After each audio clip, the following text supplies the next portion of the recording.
मुस्कुराइए क्योंकि आप हो अनअकैडमी में and welcome to the amazing channel of NEET Marvels. My name is Jonathan sir और आप मुझे प्यार से जॉनी सर बोलते हो। और आज हम लोग वापस कंटिन्यू कर रहे हैं एनसीईआरटी सिंप्लीफाइड सीरीज। ग्रेविटेशन खत्म करने वाले वन शॉट लेक्चर, एक ही लेक्चर में पूरा ग्रेविटेशन, सारे कंसेप्ट्स जितने भी चाहिए थे तुम्हारे नीट एग्जाम के लिए हम लोग सब कुछ कवर करेंगे। तो बिना किसी वक्त जाया करिए तो चलिए हम शुरू करते हैं विद ग्रेविटेशन। तो हाथों में पेन, ध्यान बोर्ड पे और दिल मंजिल पे। तो चलिए हम शुरू करते हैं, ठीक है। तो चलो शुरू कर लेते हैं यार फिर। तो ग्रेविटेशन में आपको सबसे पहली बात क्या जानना है, आपको न्यूटन्स लॉ ऑफ ग्रेविटेशन। आप अपनी छोटी क्लासेस से सीखते आ रहे हो ये न्यूटन्स लॉ ऑफ ग्रेविटेशन होता क्या है। तो देखो न्यूटन्स लॉ ऑफ ग्रेविटेशन क्या होता है, हम लोग अच्छे थोड़ा रिवाइज मान लेते हैं कि नहीं पीपल। तो चलो हम लोग थोड़ा इसको रिवाइज मान लेंगे। तो क्या होता है Newton's law of gravitation. Newton बाबा जी क्या देखे कि न्यूटन बाबा जी देखे कि अगर आपके पास ऐसे दो मासेस है, आपके पास ऐसे दो मासेस है, उसको मैं नाम देता हूं, ये मेरा m1 मास है और ये मेरा m2 मास है, ठीक है पीपल।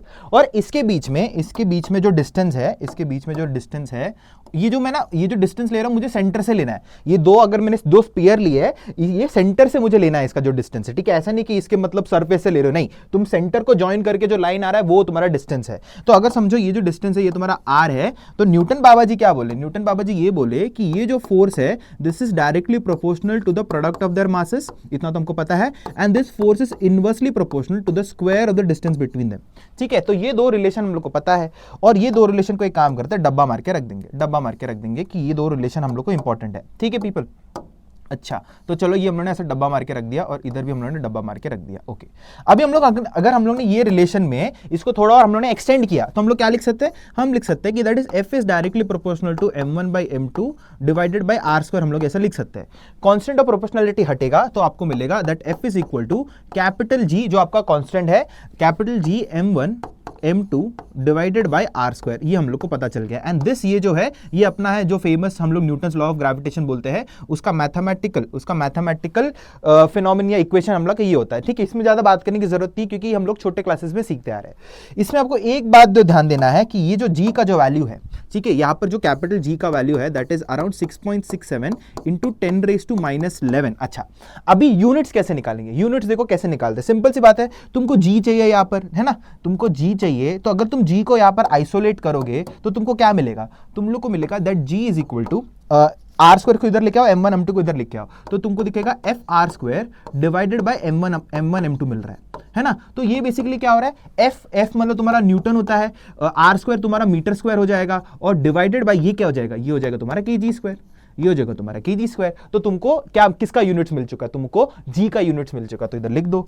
तो यहाँ पर g का यूनिट्स क्या हो जाएगा, newton metre square divided by kg square, बस काम खत्म। तो ये तुम्हारा क्या है, कैपिटल G का वैल्यू है, दैट इज इसको हम लोग यूनिवर्सल ग्रेविटेशनल कांस्टेंट बोलते हैं। क्या बोलते हैं, यूनिवर्सल ग्रेविटेशनल कांस्टेंट। अभी इसमें तुमको एक बात ध्यान देना है कि या this is valid everywhere, this is what, this is valid everywhere. इसका मतलब क्या है, अगर इसका मतलब ये है कि तुम कोई भी सिनेरियो में जाओ, तुम अगर कोई भी प्लैनेट में जाओ, तुम कोई भी वैक्यूम में ले लो, तुम कोई भी मीडियम में ले लो, ये कैपिटल G का वैल्यू तुम्हारा चेंज नहीं होने वाला।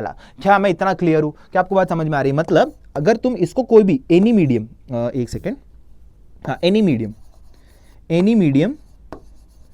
Medium value remains constant, any medium value remains constant. क्या मेरी बात समझ में आ चुकी है, मतलब आपको कैपिटल G का वैल्यू चेंज नहीं करना अगर आपका सर्कमस्टेंस अगर आपका चेंज हो रहा है तो। क्या इतनी सी बात क्लियर हो चुकी है, यस पीपल, ठीक है। अभी जो थोड़े बहुत न्यूटन्स लॉज ऑफ ग्रेविटेशन है उसमें थोड़े बहुत पॉइंट्स है जो आपको ध्यान रखना है, थोड़े बहुत पॉइंट्स है जो आपको याद रखना है, ठीक है। फर्स्ट पॉइंट, एक काम करते हैं उसको हम लोग अलग डब्बा में हम लोग बना के रखेंगे, अलग डब्बे में इसको सब बनाएंगे, ठीक है। ये थोड़े बहुत पॉइंट्स है जो आपको ध्यान रखना है।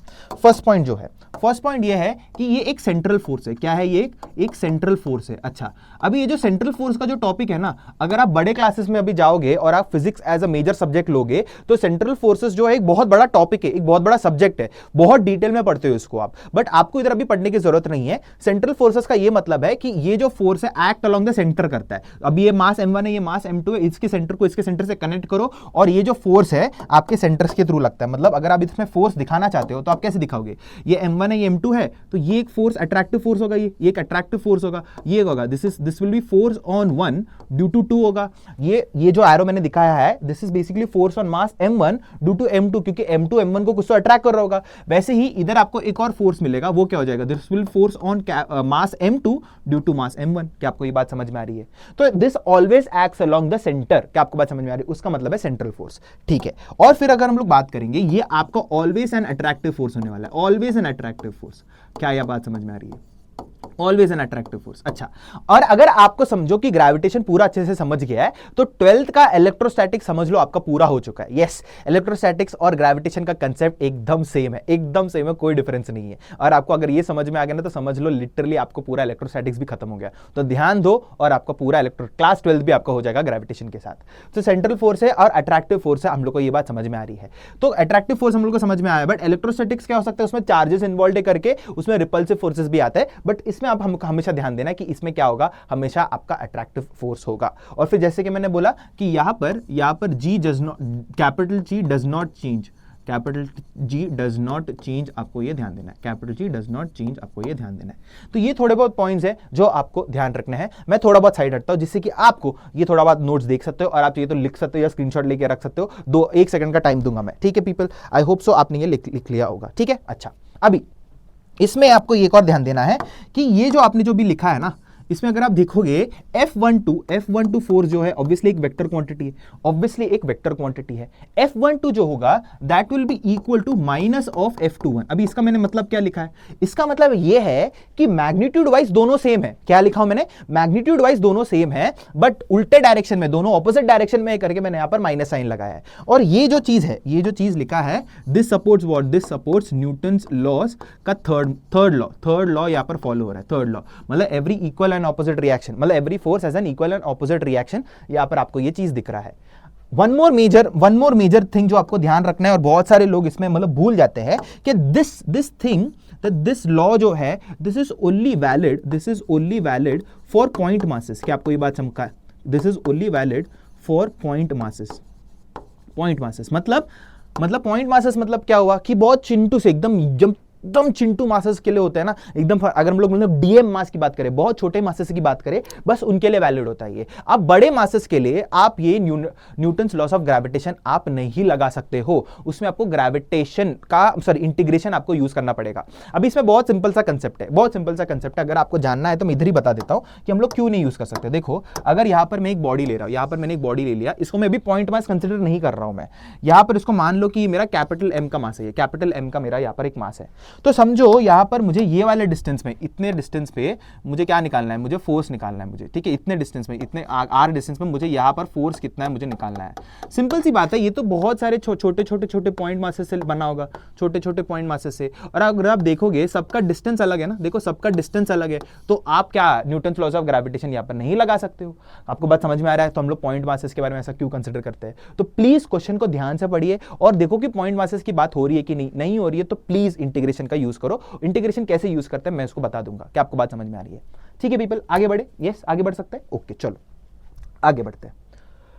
ओके, अभी हम लोग बात करते हैं प्रिंसिपल ऑफ सुपरपोजिशन। क्या है प्रिंसिपल ऑफ सुपरपोजिशन में हम लोग बात करेंगे। प्रिंसिपल ऑफ सुपरपोजिशन जो है, आप लोग ने पहले से ही इसको वेक्टर में सीख के रखा है। अभी प्रिंसिपल ऑफ सुपरपोजिशन क्या है? इट्स बेसिकली ऐसे समझ लो कि जब बहुत सारे वेक्टर्स आपके आते हैं, आपको उसको वेक्टरली आपको सॉल्व करना पड़ता है, वेक्टरली सॉल्व करना पड़ता है। चलो देखते हैं वेक्टरली इसको क्या सॉल्व एग्जैक्टली। मैं आपको बता देता हूं। एक काम करता है जो प्रिंसिपल ऑफ सुपरपोजिशन में आपके लिए थोड़े बहुत अच्छे क्वेश्चंस लिख के आया हूं, वो क्वेश्चन के थ्रू मैं आपको बता दूंगा कि प्रिंसिपल ऑफ सुपरपोजिशन आपका क्या है। ठीक है, क्वेश्चन ये है कि देखो, यहां पर क्वेश्चन मैं लिख देता हूं।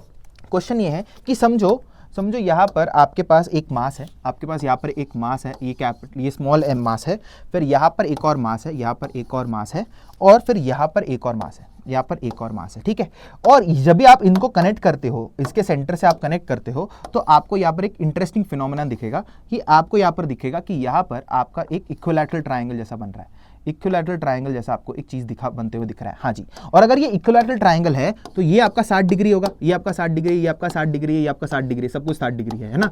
और ये आपका लेंथ ए ले लेता हूं मैं, लेंथ ए ले लेता हूं। ठीक है, ए वेक्टर नहीं, ए ले, ठीक है। हम लोग को क्या निकालना है कि ये मास के ऊपर या ठीक है या ये मास के ऊपर टोटल फोर्स कितना लग रहा होगा ग्रेविटेशन के वजह से। तो आपको सिंपल से आपको दिख रहा है कि यहां पर ये मास के ऊपर, ठीक है, एक काम करते हैं, इसको मैं 1 नाम देता हूं, इसको मैं 2 नाम देता हूं, इसको मैं 3 नाम देता हूं। इवन तो सब कुछ सेम मासेस है, बट फिर भी थोड़ा कंफ्यूजन क्रिएट नहीं होने के लिए मैंने यहां पर नंबरिंग दे दिया। अभी आपको दिख रहा है कि ये मास m1 की वजह से m3 के ऊपर एक अट्रैक्टिव फोर्स लगेगा। इधर एक अट्रैक्टिव फोर्स, एक काम करता, अलग कलर से दिखा देता हूं, ऐसा एक अट्रैक्टिव फोर्स लगेगा। हाँ सर, ऐसा लिखेगा, this is basically force on 3 due to 1 हो जाएगा। हाँ सर, ऐसा हम लोग को दिख रहा है। और फिर ये m2 भी तो m3 को खींचेगा, मतलब यहां पर एक और अट्रैक्टिव फोर्स हो जाएगा, this is force on 3 due to 2। क्या आपको ये बात समझ में आ रही है? तो अगर आप 3 में देखोगे, अगर आप 3 में देखोगे, 3 को थोड़ा आइसोलेट करोगे, सो बेसिकली यहां पर क्या हो रहा है, ये m3 पे यहां पर एक फोर्स लग रहा है F, यहां पर एक फोर्स F लग रहा होगा। अगर आप ध्यान दोगे F31 और F32 का मैग्नीट्यूड सेम होगा। क्यों? क्योंकि देखो मासेस तो दोनों सेम है और डिस्टेंस भी सेम है, तो मैग्नीट्यूड सेम होगा। तो यहां पर एक F वेक्टर लग रहा है, यहां पर एक F वेक्टर लग रहा है, और ये दोनों F वेक्टर के बीच में का एंगल 60 डिग्री है। तो टोटल नेट रिजल्टेंट किधर लगेगा? ऑब्वियसली टोटल जो, अगर आप नेट रिजल्टेंट की बात करोगे, पैरेललोग्राम लॉ लगाऊंगा तो कुछ ऐसा बनेगा नेट रिजल्टेंट, ये होगा मेरा FR, और यही होता है मेरा principle of superposition.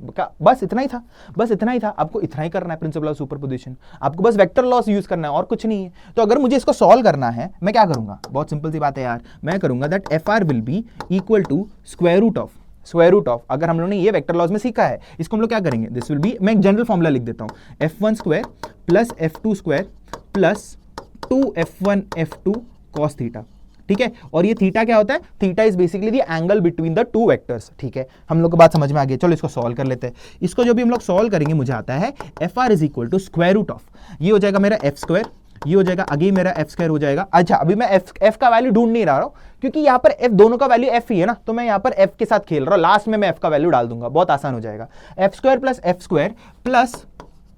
2F square cos 60 हो जाएगा। हाँ सर, सो cos 60 हो जाएगा। cos 60 का वैल्यू हम लोग को मालूम है, हाफ होता है, हम लोग को मालूम है। तो अगर ये हाफ होता है तो सिंपल सी बात है ना, ये cos 60 ये 2 के साथ कट हो जाएगा, तो हम लोग को क्या मिल रहा है? F square plus F square कितना हो जाएगा? वो 3F स्क्वायर हो जाएगा। 3F स्क्वायर जब भी हम लोग लिखूंगा तो ये हो जाएगा FR is equal to square root of 3F square, हम लोग को यहाँ पर मिल रहा है, which is basically √3 times of F। अभी बस F का वैल्यू निकालो और इधर सब्स्टिट्यूट कर दो। तो जब आप F का वैल्यू निकालोगे, वो आपको मिलेगा G इंटू दोनों का मास क्या है, यहां पर मास देखोगे m इंटू एम, दोनों मास वही होता है ना, m इंटू एम, दैट हो जाएगा छोटू M square divided by distance कितना है दोनों के बीच में, यहां पर हम लोगों ने a लिया है, दैट इज a स्क्वायर, यहां पर हो जाएगा a स्क्वायर, ये हो जाएगा a स्क्वायर। तो ये आपको f मिल चुका है, बस इधर सब्स्टिट्यूट कर दो तो आपको मिल जाएगा ये √3 times of GM square divided by a square. क्या आपको बात समझ में आ रहा है? ऐसा बहुत सारे सिंपल सवाल भी आते हैं। क्या आपको प्रिंसिपल ऑफ सुपरपोजिशन समझ में आ गया? तो अभी आप कितना भी आप मास लो, आपको बेसिकली उनको वेक्टरली ऐड करना है, दैट इज बेसिकली आपका प्रिंसिपल ऑफ सुपरपोजिशन। क्या इसमें कोई डाउट है अभी तक? ठीक है पीपल। अच्छा, अभी मैं एक और क्वेश्चन लूंगा जहां पर मैंने बोला था कि हमारा न्यूटन्स लॉज ऑफ ग्रेविटेशन जो है, हम लोग क्या कर सकते हैं, कंटिन्यूअस बॉडीज में तो लगा नहीं सकते, बस पॉइंट मास के लिए वैलिड होता है। अभी ये जो मैं प्रूफ है, मैं आपको एक डेरिवेशन के थ्रू बताना चाहता हूं, या मतलब इसका एक्चुअली इसको प्रूफ नहीं बोलूंगा, एक क्वेश्चन ही है, बट जिससे आपको एक कंसेप्चुअल अंडरस्टैंडिंग मिल जाएगा कि हम लोग, हाँ, Newton's laws of gravitation point mass अगर नहीं है तो हम लोग क्यों नहीं लगा सकते। आगे बढ़ते हैं। तो क्वेश्चन कुछ ऐसा है कि समझो मैंने यहां पर एक रॉड बना रहा हूं, मैं यहां पर मैंने एक रॉड बना दिया, ये, हाँ जी, ये एक ऐसा रॉड है, और मुझे ये रॉड के वजह से यहां पर ये पॉइंट जो है बेसिकली यहां से ये a डिस्टेंस दूर है, समझ लो ये a डिस्टेंस दूर है। क्या आपको बात समझ में आ रही है? और ये जो पूरा रॉड है, ये मेरा L लेंथ का है, ये मेरा पूरा L लेंथ का है, और इसका जो मास है वो कैपिटल M है, कैपिटल M का पूरा मास है, और यूनिफॉर्म रॉड है आपका। यूनिफॉर्म रॉड का मतलब क्या है कि हर पॉइंट में, मतलब अगर आप यूनिट मास लोगे, और अभी फॉर एग्जांपल ऐसा होता है, देखो यूनिफॉर्म रॉड का मतलब ऐसा होता है कि एक यूनिट मास का जो मास होता है वो कांस्टेंट होता है। मतलब अगर आप 1 यूनिट मास लोगे, समझो वो 2 किलो होगा, 2 यूनिट मास लोगे तो 4 किलो हो जाएगा, 3 हो जाएगा तो 6 हो जाएगा। आपको बात समझ में आ रही है? मतलब इसका मास जो है वो यूनिफॉर्मली डिस्ट्रीब्यूटेड है। तो ये रॉड की वजह से ये पॉइंट पे कितना आपका क्या होने वाला है, ग्रेविटेशनल फोर्स होने वाला, हम लोग को कैलकुलेट करना है। इसमें आप अभी डायरेक्टली आप क्या कर सकते हो, आप डायरेक्टली आप यहाँ पर अपना फॉर्मूला नहीं लगा सकते, आप डायरेक्टली आप अपना फॉर्मूला नहीं लगा सकते। अभी आप बोलोगे क्यों? क्योंकि देखो सिंपल सी बात है, क्योंकि ये आपका बहुत सारे छोटे छोटे छोटे छोटे डीएम से बना है और हर एक डीएम ये वाले पॉइंट से तो बहुत वेरिएबल डिस्टेंस में है, तो अगर हम लोग डायरेक्ट फॉर्मूला नहीं लगा सकते, इसके लिए हम लोग को क्या करना पड़ेगा, यहाँ पर हम लोग को इंटीग्रेशन यूज करना पड़ेगा। क्या आपको बात समझ में आ रही है? तो अभी हम लोग मान के चलते हैं कि यहाँ पर आपका एक छोटा सा स्मॉल एम का मास है, स्मॉल एम का मास है, ठीक है। अभी देखो क्या करेंगे, मैं कर रहा हूं कि ये है ये वाले पॉइंट से x डिस्टेंस दूर, ये वाले पॉइंट से x डिस्टेंस दूर, अच्छा ये वाले डिस्टेंस दूर, मैं यहां पर एक छोटा सा dx का मैं एक मास ले रहा हूं, dx थिकनेस का एक मास ले रहा हूं, और इसका जो मास है मैं मान के चल रहा हूं कि मेरा dm मास होने वाला है, एक छोटे से चीज का dm मास। तो अगर अभी देखो टेक्निकली देखा जाए तो ये भी एक पॉइंट मास है, ये भी एक पॉइंट मास है। अभी मैं यहां पर क्या कर सकता हूं, न्यूटन्स लॉस ऑफ ग्रेविटेशन में लगा सकता हूं। क्या इतनी सी बात क्लियर है? हाँ सर, मैं आप लोग लगा सकते हैं। तो इट्स बेसिकली एक छोटे से डीएम मास की वजह से या डीएक्स मास की वजह से, ये एम मास की वजह से मैं यहां पर क्या कर सकता हूं, एक छोटा सा फोर्स आ जाएगा, छोटा सा फोर्स हो जाएगा DF will be equal to G into DM into M divided by कितना डिस्टेंस दूर है, ये एक्स डिस्टेंस दूर है, तो ये हो जाएगा एक्स स्क्वायर, ये हो जाएगा। अब मुझे टोटल फोर्स निकालना है तो मुझे इसको इंटीग्रेट करना पड़ेगा, तो मुझे अपना टोटल फोर्स मिल जाएगा। क्या आपको बात समझ में आ रही है? अच्छा, अभी देखो टेक्निकल सिंपल सी बात है, यहां पर ये तो एक्स स्क्वायर है और यहां पर ये तो डीएम है, तो मैं इसको इंटीग्रेट कर ही नहीं सकता, बात तो सही है। तो मुझे यहां पर कुछ तो एक रिलेशन लेके आना पड़ेगा। क्या करूंगा मैं? देखो सिंपल सी बात है, मुझे क्या मालूम है, पूरे लेंथ का जो रॉड है, एल लेंथ का रॉड है, उसका मास मेरा कैपिटल एम है, मुझे इतना माल पता है। और फिर मुझे ये मालूम है कि एक यूनिट मास का कितना हो जाएगा, मैं ऐसे लिख सकता हूं m डिवाइडेड बाय l लिख सकता हूं। हाँ सर, पूरे यूनिट मास का मास कितना हो जाएगा, m डिवाइडेड बाय l। तो dx मास का कितना मास हो जाएगा, कैसे करूंगा, बस dx से मल्टीप्लाई कर दो। तो dx को मल्टीप्लाई अगर मैंने कर दिया तो मुझे मिल रहा है m by l into dx मिल रहा है। तो ये जो मुझे मिला है ना, ये बेसिकली मास ऑफ क्या है, this is mass of dm, क्या आपको बात समझ में आ रहा है? तो मुझे dm का असली वैल्यू मुझे मिल चुका है। dm के बदले में m divided by l into dx डाल दो और इसको इंटीग्रेट कर दो, बात खत्म। तो जब भी हम लोग इसको सॉल्व करेंगे तो हम लोग को आएगा f is equal to integration of g into m divided by X square, और dm के बदले में लिखूंगा m divided by l into dx। क्या आपको ये बात चमका? अभी आप इधर देखो, g कॉमन है, g कांस्टेंट है, m कांस्टेंट है, capital m constant, capital l constant है, सारे कांस्टेंट्स को बाहर निकालो, बस 1/x² आपका एक वेरिएबल है, उसको आपको इंटीग्रेट करना है। अभी हम लोग लिमिट्स देखेंगे। लिमिट्स क्या हो जाएगा? लिमिट्स बहुत सिंपल है यार, देखो ये देखो, हम लोग को इधर से शुरू करना है और इधर तक लेके जाना है। इट्स बेसिकली a डिस्टेंस से लेके यहां पर ये कितना डिस्टेंस हो जाएगा, ये a प्लस l हो जाएगा। ये देखो, ये a डिस्टेंस दूर है और ये a प्लस l डिस्टेंस दूर है, बात खत्म। तो मेरा लिमिट्स क्या हो जाएगा, a से लेके a प्लस l। तो यहां पर मैं लिमिट्स डाल दूंगा, a से लेके a प्लस l। क्या आपको बात चमका? तो इसको जब भी मैं सॉल्व करूंगा, मैं क्या करूंगा, मैं g को बाहर ले लूंगा, कैपिटल m को बाहर ले लूंगा, स्मॉल m को बाहर ले लूंगा, और ये हो जाएगा मेरा कैपिटल L को भी बाहर ले लूंगा, और इंटीग्रेशन में मिलेगा मुझे 1 divided by X square dx, और ये हो जाएगा मेरा क्या, कैपिटल a से लेके स्मॉल a प्लस l, इसको इंटीग्रेट करना है। अभी इसको इंटीग्रेट करना कितना आसान है, 1 डिवाइडेड बाय एक्स स्क्वायर का इंटीग्रेशन होता है -1/x, बहुत सिंपल है, ज्यादा कुछ सोचने की जरूरत नहीं है। कैसे किया मैंने, इंटीग्रेशन ऑफ 1/x स्क्वायर को मैं क्या लिख सकता हूं, इंटीग्रेशन ऑफ ऐसे लिख सकता हूं ना, मैं इसको ऐसे लिख सकता हूं, मैं that is x raise to -2 लिख सकता हूं। और x रेज टू -2 को कैसे इंटीग्रेट करता है, एक पावर बढ़ाओ और वो पावर से डिवाइड मार दो, तो क्या हो जाएगा, ये हो जाएगा x raise to -1 divided by -1 which is basically -1 divided by x। तो इसका इंटीग्रेशन ऐसा आता है, इसको मैं सॉल्व कर सकता हूं, मुझे लिमिट्स आ जाएंगे। तो मुझे फाइनली जो आंसर आएगा, इसको मुझे पूरा इंटीग्रेट करके इधर मैं लिख देता हूं, ये मुझे आ जाएगा इंटीग्रेट करके, that is g into m divided bye इसका जो फाइनल आंसर जो आएगा वो ऐसा आएगा, a divided by l plus a आ जाएगा, ये आएगा मेरा फाइनल आंसर, और ये है मेरा ग्रेविटेशनल फोर्स जो मैं बोल सकता हूं। क्या आपको ये बात चमका? ठीक है, आप इसको इंटीग्रेट कर सकते हो, मैं इंटीग्रेशन आप पे छोड़ रहा हूं, बट इसका जो आपका फाइनल आंसर है वो ये सा आएगा। तो हम लोग को बात समझ में आ रही है कि इंटीग्रेशन हमको कहां यूज करना है। पॉइंट मासेस के रेस्पेक्ट में जब भी हम लोग बात करते हैं, हम लोग ग्रेविटेशनल लॉ हम लोग यूज कर सकते हैं, बट जब ये पॉइंट मास नहीं है, तभी हम लोग को क्या करना पड़ेगा, इंटीग्रेशन का हम लोग को मदद यहां पर लेना पड़ेगा। क्या आपको इतनी सी बात क्लियर हो चुकी है? यस, हम लोग को क्लियर हो चुकी है। आप एक बार देख लो और फिर स्क्रीनशॉट ले सकते हो, फिर हम लोग नेक्स्ट टॉपिक में बढ़ेंगे। आई होप आपने स्क्रीनशॉट ले लिया। अभी हम लोग नेक्स्ट टॉपिक में बढ़ते हैं। Gravitational field. अभी हम लोग सीखेंगे ग्रेविटेशनल फील्ड क्या होता है। ग्रेविटेशनल फील्ड मैं आपको पहले एक थोड़ा स्टोरी के थ्रू समझाने की कोशिश करता हूं कि ग्रेविटेशनल फील्ड एग्जैक्टली हमारे मन में आया कैसे। हुआ क्या कि सबसे पहले जो न्यूटन बाबा जी है उन्होंने क्या किया कि यहां पर एक छोटा सा एम मास लिया, उन्होंने छोटा सा एम मास लिया और इसको फिजिक्स में हम लोग क्या बोलते हैं, इसको हम लोग फिजिक्स में हम लोग इसको टेस्ट मास बोलते हैं। क्या बोलते हैं हम लोग? टेस्ट मास। ऐसा समझ लो कि ये गिनी पिग है, सारे आपका टेस्ट आपके इसमें होता है, इसमें हम लोग देखते हैं इसके ऊपर क्या क्या इफेक्ट हो रहा है, हम लोग उसके ऊपर देखते हैं और इसको हम लोग स्टडी करते हैं। और जनरली ये अपना एक यूनिट टेस्ट मास होता है, यूनिट टेस्ट मास होता है, मतलब इसका जो मास है एक यूनिट का होता है, ये एक यूनिट का टेस्ट मास होता है, ठीक है। न्यूटन बाबा जी ने क्या किया कि उन्होंने देखा ये जो यूनिट टेस्ट मास है, उन्होंने ऐसा जब भी उन्होंने एक जगह पे रखा तो वो मोशन करने लग गया। क्या होने गया? वो मोशन करने लग गया, ठीक है। देखो ये ऐसा क्या हुआ कि ये ऐसा मोशन करने लग गया, ये ऐसा मोशन करने लग गया। यहां पर मैं लिख देता हूं, यहां पर ऐसा मोशन करने लग गया। अभी न्यूटन बाबा जी तो सोचा एक सेकेंड, एक मास मोशन कब करेगा? एक मास तब मोशन करेगा अगर वो रेस्ट पे है, उसको रेस्ट से अगर उसको उठाना है, अगर उसको एक मोशन देना है तो ऑब्वियसली बात है कि उस पर किसी को तो फोर्स देना पड़ेगा। ये तो बात सही है क्योंकि हम लोगों ने ये पहले से न्यूटन्स लॉज ऑफ मोशन में पढ़ा है। अगर इसका इनर्शिया रेस्ट पे रहने के लिए है, अगर उसको वो इनर्शिया से निकालना पड़ेगा तो उस पर ऑब्वियसली कोई ना कोई तो एक फोर्स लगाना पड़ेगा। तो न्यूटन बाबा ने ऐसा कुछ सोचा कि हाँ जी, इसका मतलब यह है कि ऐसा कोई तो है ये पर्दे के पीछे कोई तो एक कैपिटल एम मास बैठा होगा जिसको हम लोगों ने सोर्स मास का नाम दिया, जो इस पे एक फोर्स लगा रहा होगा और ये फोर्स के वजह से ये अपना मोशन कर रहा होगा। क्या आपको ये बात समझ में आ रही है? तो इट्स बेसिकली ये आपका एक इनविजिबल इफेक्ट है। क्या है ये एक आपका एक इनविजिबल इफेक्ट है। क्या आपको समझ में आ रहा है?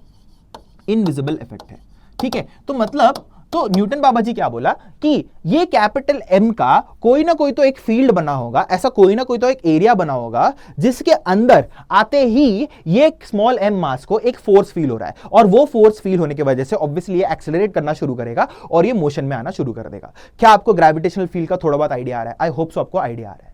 तो अभी ग्रेविटेशनल फील्ड को हम लोग डिफाइन कैसे करेंगे? देखो इसका जो डेफिनेशन है एकदम क्लियर है, फिजिसिस्ट ने पहले से क्लियर करके रखा है, तो इसमें हमको डाउट नहीं होना चाहिए कि ऐसा क्यों है, क्योंकि हम लोगों ने डिफाइन करके रखा है। अभी देखो इसका डेफिनेशन क्या है, देखो इसका डेफिनेशन हम लोग ऐसा करेंगे कि समझो मुझे क्या करना है कि ये कैपिटल एम है, यहां पर कैपिटल एम का मेरे पास एक मास है और मुझे करना है कि आर डिस्टेंस दूर इधर ये वाले पॉइंट पे मुझे ढूंढना है कि इसका ग्रेविटेशनल फील्ड कितना होगा। ये कितना डिस्टेंस दूर है? ये अपना आर डिस्टेंस दूर है, इसका ग्रेविटेशनल फील्ड कितना होगा मुझे कैलकुलेट करना है।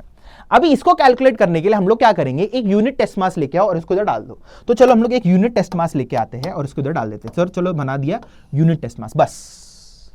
अभी इलेक्ट्रिक फील्ड का डेफिनेशन ये है कि अगर आपको इलेक्ट्रिक फील्ड ढूंढना है एक पर्टिकुलर पॉइंट में, तो डेफिनेशन ये बताता है कि वो पर्टिकुलर पॉइंट में एक यूनिट टेस्ट मास लेके आओ और उसमें कैलकुलेट करो कि ये यूनिट टेस्ट मास के ऊपर कितना फोर्स लग रहा है, वो कैलकुलेट करो और वो फोर्स का वैल्यू आपका इलेक्ट्रिक फील्ड होता है। मैं एक और बार रिपीट करता हूं कि अगर आपको इलेक्ट्रिक फील्ड ढूंढना है एक पर्टिकुलर पॉइंट पे, वो पर्टिकुलर पॉइंट पे एक यूनिट टेस्ट मास को लेके आओ और फिर ये कैलकुलेट करो कि ये यूनिट टेस्ट मास के ऊपर कितना फोर्स लग रहा है और वो कितना फोर्स लग रहा है, that is gonna be your electric field. क्या आपको ये बात समझ में आ रही है? तो इसका मतलब है सबसे पहले आप फोर्स ढूंढो, तो हम लोग यूनिट टेस्ट मास को लेके आए, अभी आप फोर्स ढूंढो। फोर्स कितना हो जाएगा मेरा? Capital G capital M divided by R square. क्या आपको ये बात समझ में आ रही है? ये मेरा क्या होने वाला है? ये मेरा फोर्स है। अभी इसमें क्या है? ये तो मेरा यूनिट टेस्ट मास है, तो आप क्या कर सकते हो? आप m से डिवाइड मार लो, या क्या m का वैल्यू हम लोग को पता है 1 होता है क्योंकि यूनिट टेस्ट मास ले रहा है यहां पर मैं। तो अगर मैंने यहां पर डिवाइड मार दिया, दैट इज मुझे पर यूनिट टेस्ट मास के लिए अगर मुझे चाहिए तो मुझे क्या मिल रहा है? मुझे मिल रहा है यहां पर मैं ग्रेविटेशनल फील्ड को ई वेक्टर से डिनोट करूंगा, मुझे मिल रहा है f divided by small m which is basically मेरा हो जाएगा g capital M divided by r square. और यहां पर जो इलेक्ट्रिक फील्ड का जो डायरेक्शन होता है, ऑब्वियसली इलेक्ट्रिक फील्ड नहीं, ग्रेविटेशनल फील्ड, ये थोड़ा बहुत होता है क्योंकि इलेक्ट्रिक फील्ड ग्रेविटेशनल फील्ड बहुत सेम कंसेप्ट है, थोड़ा बहुत कंफ्यूज हो सकता हूं। अगर मैंने लेक्चर में इलेक्ट्रिक फील्ड गलती से भी यूज कर लिया तो प्लीज मान के चलो मैं ग्रेविटेशनल फील्ड बोल रहा है, ठीक है पीपल। तो जब भी आपका ग्रेविटेशनल फील्ड जो होता है वो एक वेक्टर क्वांटिटी है, तो इसका जो डायरेक्शन जो होता है वो हमेशा टुवर्ड्स होता है, टुवर्ड्स। ऐसा होता है हमेशा, टुवर्ड्स द सोर्स मास होगा आपका, ये होगा आपका इलेक्ट्रिक फील्ड का डायरेक्शन, इलेक्ट्रिक फील्ड का डायरेक्शन। तो देखो सिंपल सी बात है, आपका जो आर वेक्टर इस तरफ है बट इलेक्ट्रिक फील्ड उसके ऑपोजिट है, तो हम लोग यहां पर एक माइनस साइन भी लगा सकते हैं, माइनस GM/r² भी हम लोग यहां पर लगा सकते हैं। तो आपको जो फाइनल आंसर यहां पर मिल रहा है वो आपको मिल रहा है, that is E vector, that is gravitational field का हमको वैल्यू मिल गया -GM/r²। क्या आपको यह चमका? मतलब एक मास m के वजह से r डिस्टेंस दूर कितना फील्ड बन रहा है, -GM/r²। और इसका वैल्यू बेसिकली क्या है आपका, है F/m, और ये स्मॉल m क्या है, स्मॉल m क्या है, बेसिकली आपका जो यूनिट टेस्ट मास है, जो हम लोग r डिस्टेंस में हम लोग उसको लेके आए। क्या आपको बात समझ में आ रहा है? ठीक है, तो हमको इलेक्ट्रिक फील्ड हम लोग को पूरा समझ में आ गया, सॉरी इलेक्ट्रिक फील्ड नहीं, ग्रेविटेशनल फील्ड। तो ग्रेविटेशनल फील्ड जो है अगेन एक वेक्टर क्वांटिटी है, एक वेक्टर क्वांटिटी हम लोग को समझ में आ गया, वेक्टर क्वांटिटी। ठीक है, अच्छा अभी मैं आपको एक इंटरेस्टिंग चीज बताता हूं, इंटरेस्टिंग चीज बताएंगे। देखो अगर आपको इसमें क्या करना है, अगर आपको इसमें इसका यूनिट्स निकालना है, तो चलो हम लोग इसका यूनिट्स निकालते हैं। तो मुझे पता है कि E vector that is gravitational field is basically मेरा फोर्स डिवाइडेड बाय मास आता है, force divided by mass. What is force divided by mass? अगर मैं इसको थोड़ा देखूंगा, मेरा फोर्स हो जाएगा न्यूटन और ये हो जाएगा मेरा किलोग्राम। तो न्यूटन पर केजी अपना क्या होता है, इसका क्या होता है अपना ग्रेविटेशनल फील्ड का अपना यूनिट होता है। एक और बात मैं आपको ध्यान देना चाहता हूं, फोर्स डिवाइडेड बाय मास क्या आता है, एक्सेलरेशन आता है ना। हाँ, तो मतलब इलेक्ट्रिक फील्ड एक्सेलरेशन होता है, यस इलेक्ट्रिक फील्ड आपका एक एक्सेलरेशन ही होता है। क्या आपको ये बात समझ में आ रहा है? मैं आपको एक चीज बताता हूं, जो आपका जो स्मॉल जी होता है ना, दैट इज 9.8 मीटर पर सेकंड स्क्वायर, वो एक्चुअली आपका अर्थ का एक्सेलरेशन होता है, या अर्थ का इलेक्ट्रिक फील्ड होता है। क्या आपको बात समझ में आ रहा है? एक्सेलरेशन ड्यू टू ग्रेविटी, वो अर्थ का इलेक्ट्रिक फील्ड, ग्रेविटेशनल फील्ड होता है। क्या आपको बात समझ में आ रहा है? ठीक है, उसको हम लोग देखेंगे। तो इट्स बेसिकली आपका, अगर आप F/m देखोगे, ये भी आपका मीटर पर सेकंड स्क्वायर ही आ रहा है, मीटर पर सेकंड स्क्वायर ही आ रहा है। तो ऑब्वियसली आपका इलेक्ट्रिक फील्ड भी आपका एक सेंस में देखा जाता है एक एक्सेलरेशन का यूनिट ही है। क्या आपको ये बात समझ में आ रही है? आई होप सो आपको ये वाला चीज आपको एकदम क्लियरली आपको समझ में आ गया होगा। ठीक है पीपल, ठीक है। अच्छा अभी हम लोग आगे बढ़ते हैं। अभी आप ऐसा समझ लो, आप अभी ऐसा समझ लो कि मैं यहां पर अभी फोर्स और इलेक्ट्रिक फील्ड में एक रिलेशन लेके आना चाहता हूं, फोर्स और इलेक्ट्रिक फील्ड में एक रिलेशन लेके आना चाहता हूं। वो रिलेशन ऐसा कुछ होगा कि समझो यहां पर मैंने एक मास m लेके आया हूं, और ये मास m लेके आया हूं, और इसके ऊपर और ये इसके ऊपर नहीं, ये एक फील्ड के अंदर है। क्या है ये एक फील्ड के अंदर है। ऐसा मैंने एक फील्ड के अंदर मैंने इसको बना दिया, रुको एक सेकेंड, हाँ जी, मैंने इसको ऐसे एक फील्ड के अंदर बना दिया, और ये अपना है ग्रेविटेशनल फील्ड ई है, ये ग्रेविटेशनल फील्ड ई है, और इसका जो मास है ये कैपिटल स्मॉल m है। तो अगर समझो मुझे यहाँ पर इसको दिखाना है कि इस पे कितना फोर्स लग रहा है, मुझे निकालना है। ऑब्वियसली ये फोर्स किधर लगेगा, force in the direction of gravitational field लगेगा। सिंपल सी बात है, मैं रिलेशन बताता हूँ कैसे। देखो यहाँ पर इलेक्ट्रिक फील्ड इधर लग रहा है, डायरेक्शन इधर है, तो ऑब्वियसली अट्रैक्शन फोर्स भी इधर होगा। तो अट्रैक्शन फोर्स और इलेक्ट्रिक फील्ड का जो डायरेक्शन वो हमेशा सेम होना चाहिए। कि आपको बात समझ में आ रहा है? तो सिंपल सी बात है, अगर ग्रेविटेशनल फील्ड मेरा इधर से लेके इधर जा रहा है, तो मेरा फोर्स भी वो ग्रेविटेशनल फील्ड के डायरेक्शन में ही लगना चाहिए। बट कितना लगना चाहिए वो बहुत सिंपल सी बात है, हम लोगों ने पहले से रिलेशन देखा है। एक और बार लिख देंगे दैट जो मेरा ग्रेविटेशनल फील्ड जो है, it is basically the force on unit positive mass, या जिसमें मुझे इलेक्ट्रिक फील्ड ढूंढना है उसका बेसिकली यही होता है। तो अगर आप ध्यान दोगे, मुझे यहाँ पर फोर्स क्या आ रहा है, मुझे यहाँ पर आ रहा है force is basically mass into electric field, mass into electric field. और ये जो रिलेशन है बहुत इंपॉर्टेंट रिलेशन है, ये जो रिलेशन है बहुत ही ज्यादा खतरनाक और इंपॉर्टेंट रिलेशन है, जो आपको याद रखना है। जब आप इलेक्ट्रोस्टैटिक्स पढ़ोगे उसमें आपको दिखेगा F is equal to QE, basically mass को आपको चार्ज के साथ रिप्लेस करना है और आपको सब कुछ मिल जाएगा। तो this is basically the force on mass m, जब अगर आपने उसको E इलेक्ट्रिक फील्ड में रखा, तो यहां पर आपको इसका वैल्यू आ रहा है m इंटू ई आपको आ जाएगा। क्या आपको ये बात चमका? क्या आपको ये बात अच्छे से चमक रहा है? ठीक है पीपल। अच्छा अगर आप ध्यान दोगे सिंपल सी बात है कि यहां पर इलेक्ट्रिक फील्ड क्या होगा हम लोग देखते हैं। इलेक्ट्रिक फील्ड क्या होगा हम लोग देखते हैं। देखो इट्स बेसिकली यहां पर क्या बोल रहे हैं, m इंटू ई हो रहा है यहां पर। अब इलेक्ट्रिक फील्ड क्या होता है? इलेक्ट्रिक फील्ड इज बेसिकली किसी मास कैपिटल M के वजह से जो यहाँ पर फील्ड पैदा हो रहा है, वो होता है आपका इलेक्ट्रिक फील्ड E। तो अगर हम लोग ये वाले फॉर्मूला में डालेंगे, तो देखो क्या मिल रहा है हम लोग को मिलेगा mass into G capital M divided bye r² हम लोग को मिल रहा है। हम लोग को यही मिलेगा क्योंकि कैपिटल M की वजह से इलेक्ट्रिक फील्ड पैदा हो रहा है, और वो इलेक्ट्रिक फील्ड की वजह से स्मॉल m में फोर्स आपको लग रहा है। तो अगर आप इसको मल्टीप्लाई करोगे तो आपको क्या मिल रहा है, आपको मिलेगा G capital M divided bye M into r²। यही तो फोर्स है बेसिकली, मैंने इसको प्रूव कर दिया और कुछ नहीं। क्या आपको बात चमका? क्या आपको ये बात अच्छे से चमका? यस सर, हमको अच्छे से चमका, आप आगे बढ़ सकते हो। ठीक है, चलो हम लोग आगे बढ़ते हैं। ठीक है, चलो तो हम लोग ने ये भी समझ लिया कि आपका ये फोर्स क्या होता है, हम लोग ने समझ लिया। अभी एक क्वेश्चन करते हैं, चलो एक क्वेश्चन करेंगे, अच्छा क्वेश्चन है, एक अच्छा क्वेश्चन कर लेते हैं। क्वेश्चन ये है कि आपके पास यहां पर, आपके पास देखो ये अपना क्वेश्चन है, आपके पास यहां पर एक मास m है, मास m है, यहां पर मैंने बना दिया है, और यहां पर आपके पास एक कैपिटल, यहां पर एक 4m मास भी है, 4m मास भी है, और इन दोनों के बीच में का जो डिस्टेंस है, इन दोनों के बीच में का जो डिस्टेंस है, इसको मैं बोल देता हूं ये x डिस्टेंस, सॉरी 9 मीटर दूर है, ये 9 मीटर दूर है, ठीक है, या 9 यूनिट्स दूर है, हम लोग को मान लिया।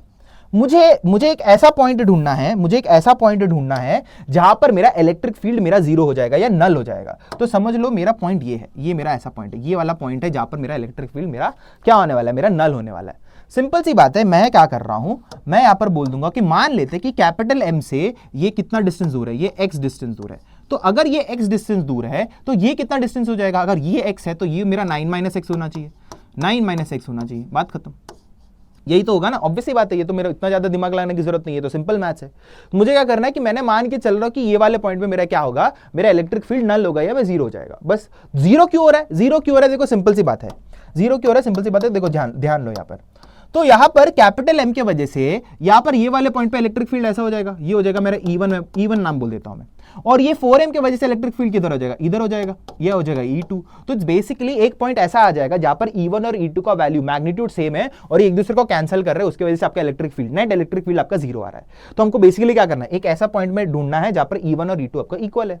तो बस बेसिकली ढूंढ लो, सॉल्व कर लो। तो यहां पर क्या हो जाएगा, that is E1 is basically E2 मुझे करना है, यही तो करना है, यही तो करना है, तो कर लो। E1 का इलेक्ट्रिक फील्ड क्या हो जाएगा, that will B G capital M divided by कितना हो जाएगा, ये हो जाएगा x², हाँ सर ढूंढ लिया, which is equal to G into capital 4m divided by कितना दूर है, 9 - x, ये हो जाएगा 9 - x द होल स्क्वायर। बस अभी कटिंग पुटिंग शुरू कर दो, G M कैंसिल हो गया, और एक काम करते इसको रेसिप्रोकल ले लेते हैं, तो क्या हो जाएगा, ये हो जाएगा x² is equal to 9 - x the whole square divided by 4 हो जाएगा। क्या आपको बात चमका, क्या आपको बात चमका। अभी स्क्वायर रूट ले लेंगे, स्क्वायर रूट ले लेंगे तो प्लस माइनस साइन भी आएगा, तो ये हो जाएगा x is equal two plus minus, ये हो जाएगा मेरा 9 - x डिवाइडेड बाई 2। क्या आपको बात चमका, क्या आपको बात चमका। तो एक बार प्लस से सॉल्व करेंगे, एक बार माइनस से सॉल्व करेंगे, एक बार प्लस लेके सॉल्व करते हैं, तो प्लस लेके सॉल्व करेंगे तो बेसिकली यहाँ पर क्या हो जाएगा, यहाँ पर आपका दो केस बनेगा, एक बार प्लस लेके सॉल्व करते हैं, एक बार माइनस लेके सॉल्व करते हैं। प्लस लेके सॉल्व किया तो क्या हो जाएगा, ये हो जाएगा मेरा 2x इज इक्वल टू, देखो यहाँ पर बेसिकली 2 इधर लेके गया, 2x is equal to 9 - x हमको यहाँ पर मिल रहा है। और अगर मैं माइनस के साथ ओपन किया, माइनस के साथ अगर मैंने ओपन किया तो यहाँ पर ये मिलेगा, देखो सिंपल सी बात है, यहाँ पर मिलेगा x is equal to, minus sign मैंने अंदर ले लिया तो ये हो जाएगा x -9 डिवाइडेड बाई 2 हो जाएगा, तो ये हो जाएगा 2x is equal to x - 9 यहाँ पर आपको मिल रहा है।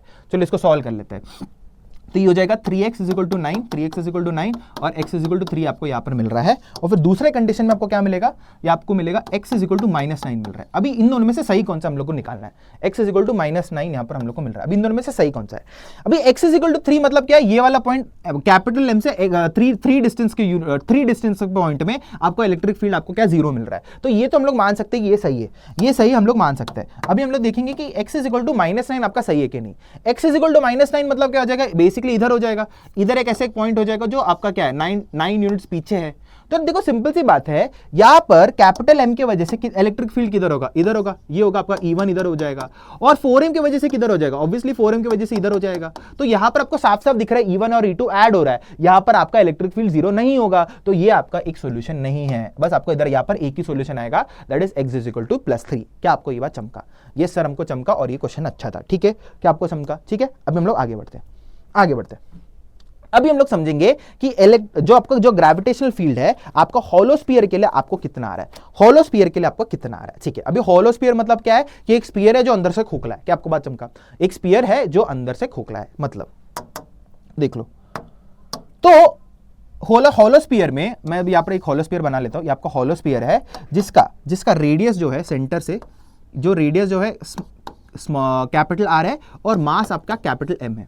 यहां पर आपके तीन केसेस बनेंगे। हम लोग को निकालना है ग्रेविटेशनल फील्ड, हम लोग को निकालना है आउटसाइड द हॉलो स्फीयर हम लोग को निकालना है। आउटसाइड के केस में बेसिकली क्या हो जाएगा, आपको जो डिस्टेंस R है वो आपके कैपिटल R से बड़ा होगा। ऑब्वियसली ये आपका फर्स्ट केस होगा, मतलब अगर समझो आपको ये वाले पॉइंट पे निकालना है, तो ये वाले पॉइंट पे अगर आपको, ठीक है, ये वाले पॉइंट पे निकालना है, तो ये बेसिकली क्या हो जाएगा आपका स्मॉल r हो जाएगा, तो ऑब्वियसली आपका स्मॉल r कैपिटल R से बड़ा होगा।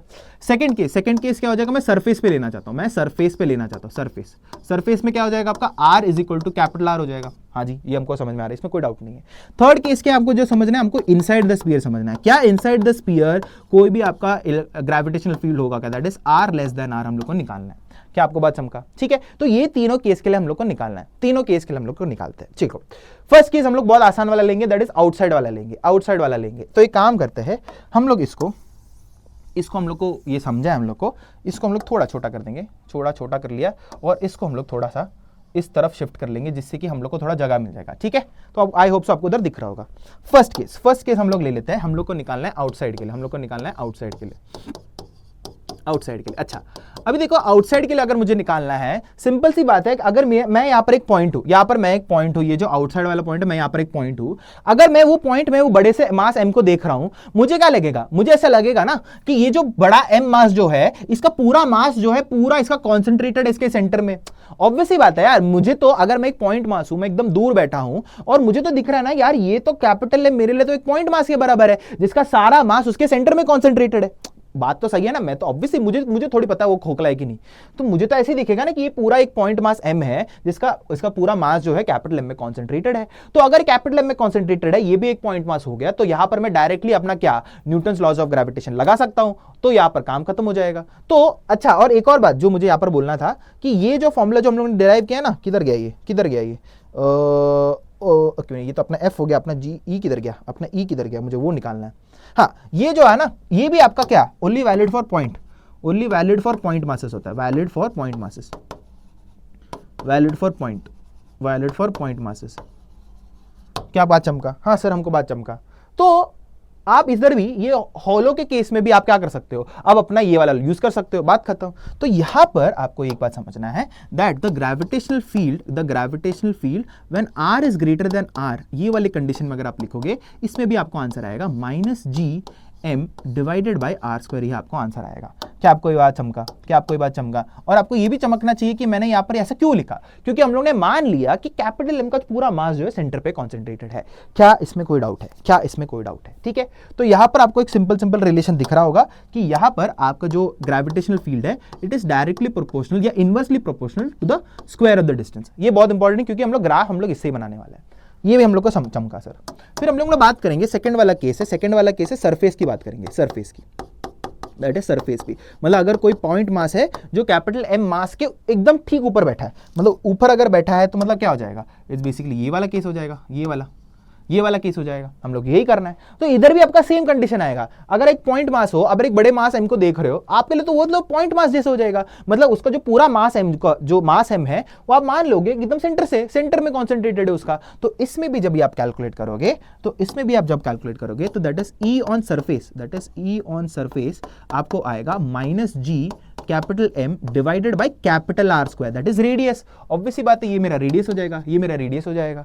तो ये हम लोग को मुझे यहाँ पर अपना फॉर्मूला आ गया है, यहाँ पर ये फॉर्मूला आ गया है। और अगर आप ध्यान दोगे capital G capital M R सब आपका कांस्टेंट है, तो आपको ये कांस्टेंट वैल्यू आएगा। मतलब आप कोई भी सरफेस में किधर भी आप पॉइंट मास को रखो, आपको इलेक्ट्रिक फील्ड क्या आ जाएगा, आपका कांस्टेंट आ जाएगा। तो यहाँ पर आपको क्या दिख रहा है, यहाँ पर आपको दिख रहा है कि E का वैल्यू आपको कांस्टेंट आ रहा है और वो बेसिकली आपका रेडियस पे डिपेंड करता है, आपका रेडियस पे डिपेंड करता है। तो ये आपका E आपका यहाँ पर कांस्टेंट आ रहा है, ये आपका कांस्टेंट आ रहा है। क्या बात चमका आपको? क्या बात आपको चमक रहा है? ठीक है, अभी हम लोग बात करेंगे इनसाइड की बात करेंगे। ठीक है, चलो अभी इनसाइड की बात करेंगे। क्या इनसाइड में कुछ अलग होगा, देखते हैं इनसाइड में कुछ अलग होगा कि नहीं। ठीक है, तो यहाँ पर एक काम करते हैं कि यहाँ पर मैं अलग सा एक डब्बा बना लेता हूँ, जैसे कि हम लोग इनसाइड के बारे में बात कर लेते हैं। ठीक है, इनसाइड के बारे में बात कर लेंगे। तो यहाँ पर हम लोग बात करेंगे इनसाइड के बारे में, that is third case, that is inside. अभी देखो, जब भी कोई चीज ना इनसाइड चली जाती है ना, उसमें बहुत सारे लोग कंफ्यूज हो जाते हैं, बट अभी हम लोग पूरा कंफ्यूजन को दूर कर लेंगे। ठीक है, आपको बस एक बात समझना है, कि सिंपल सी बात है, एकदम कुछ कॉम्प्लिकेशन नहीं है। यहाँ पर एक पॉइंट मास है M है जो अंदर चला गया, ये अंदर चला गया है, और ये बेसिकली समझो ये R डिस्टेंस दूर है, R डिस्टेंस आपका ये दूर है। एकदम क्लियर चीज बोल रहा हूं मैं, कि आप ये अभी मान के चलो, मैं भी जो बोलने वाला सही है, दैट आपका E इनसाइड होने वाला है, वो 0 आने वाला है। इसका आंसर क्या आने वाला है, आपको ये 0 आने वाला है। ये तो एकदम सत्य है, दैट E इनसाइड मेरा 0 आने वाला है। अब ये 0 क्यों आने वाला है, बहुत सिंपल है। देखो, मैं आपको एक ऐसा लॉजिक दे सकता हूं। क्या है वो लॉजिक, कि देखो यहाँ पर अगर कोई पॉइंट मास M यहाँ पर आ रहा है, इसको अट्रैक्शन किधर से होगा, सिंपल सी बात है, इसको अट्रैक्शन यहाँ से होगा। देखो, इधर से अट्रैक्ट होगा, अट्रैक्ट होगा, अट्रैक्ट होगा, ऐसा अट्रैक्ट होगा।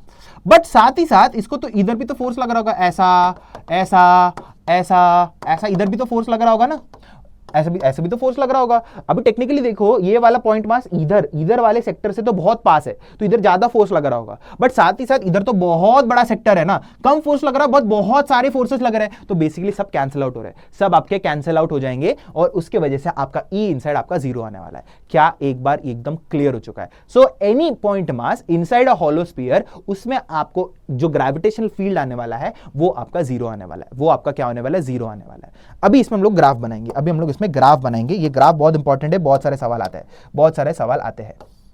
तो ये हो गया अपना y, ये हो गया अपना x एक्सिस, ये हो गया अपना x एक्सिस, ठीक है। देखो तो ये हो गया अपना, इसको हम लोग मान लेते, इसको हम लोग डिस्टेंस r मान लेते हैं और इसको हम लोग ग्रेविटेशनल फील्ड e मान लेते हैं, ठीक है।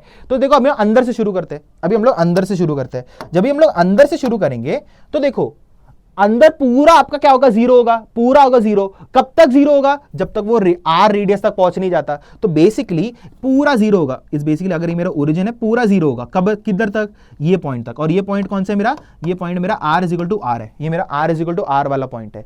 ये वाला पॉइंट में मुझे कांस्टेंट वैल्यू मिलता है, कांस्टेंट वैल्यू मिलता है, that is e is equal to minus GM by R square. तो यहां पर कांस्टेंट वैल्यू बेसिकली ऐसा कुछ होगा, ये होगा मेरा कांस्टेंट वैल्यू, ये होगा मेरा कांस्टेंट वैल्यू, ठीक है, ये होगा मेरा constant value. This is basically E surface, E surface पे, ठीक है, ई सरफेस पे यहां पर मुझे वैल्यू मिल चुका है। फिर उसके बाद क्या हो रहा है? फिर उसके बाद 1 बाय आर स्क्वायर से ये ई घट रहा है, दैट इज इनवर्सली प्रोपोर्शनल हो रहा है। मतलब जितना आप डिस्टेंस बढ़ाते जा रहे हो उतना आपका ग्रेविटेशनल फील्ड कम होते जा रहा है, और यहां पर आपको ऐसा एक मिलेगा, आपको एक ऐसा मिलेगा। और ये वाला जो है this is basically E inversely proportional to R square. क्या आपको ये बात चमका? तो ये आपको एक ऐसा वाला ग्राफ मिल रहा है, आपको एक ऐसा वाला एक ग्राफ मिल रहा है। क्या इसमें कोई डाउट है? क्या इसमें कोई डाउट है? नहीं, इसमें एकदम चिंतित था, इसमें ज्यादा कुछ अपने को दिमाग लगाने की जरूरत ही नहीं थी। क्या इतनी सी बात समझ में आ चुकी है? अभी हम लोग जो बात करने वाले हैं वो सॉलिड स्फीयर के बारे में, वो हम लोग बात करने वाले हैं सॉलिड स्फीयर के बारे में। तो चलो हम सॉलिड स्फीयर के बारे में भी बात कर लेते हैं। बहुत सिंपल है, ज्यादा इसमें ज्यादा दिमाग लगाने की जरूरत नहीं है। तो चलो सॉलिड स्फीयर की बात करेंगे। तो चलो सबसे पहले सॉलिड स्फीयर बना देते हैं, है ना सर? चलो सॉलिड स्फीयर बना देंगे। ये अपना सॉलिड स्फीयर है और सॉलिड स्फीयर दिखाने के लिए इसको कलर मार देंगे। ये लो, मार दिया कलर, ठीक है। ये अपना सॉलिड स्फीयर बन चुका है। तो सॉलिड स्फीयर में भी आपके क्या क्या आपके केसेस बन जाते हैं। आपका केसेस क्या है? आपका आउटसाइड बन जाएगा, सेम केस बनेंगे, आपका आउटसाइड बन जाएगा, आपका फिर बन जाएगा सरफेस पे बन जाएगा, फिर क्या बन जाएगा? फिर आपका बन जाएगा इनसाइड वाले केस में, इनसाइड वाले केस में। अभी सॉलिड हो या हॉलो, आपके आउटसाइड और सरफेस पे आपके दोनों सेम फॉर्मूला जाते हैं। आपके क्या होते हैं? सेम फॉर्मूला जाते हैं जैसे आपका हॉलो स्फीयर में था, क्योंकि टेक्निकली देखा जाए तो दोनों का कंसेप्ट सेम ही है। क्या है कंसेप्ट? कि एक पॉइंट मास m है, वो अगर मैंने कुछ डिस्टेंस दूर रखा है, वो पॉइंट मास को क्या दिखेगा कि एक बड़ा सा गोला है जो होलो या सॉलिड हो कुछ भी हो, बट उसका मास तो उसके सेंटर में कॉन्सेंट्रेटेड है।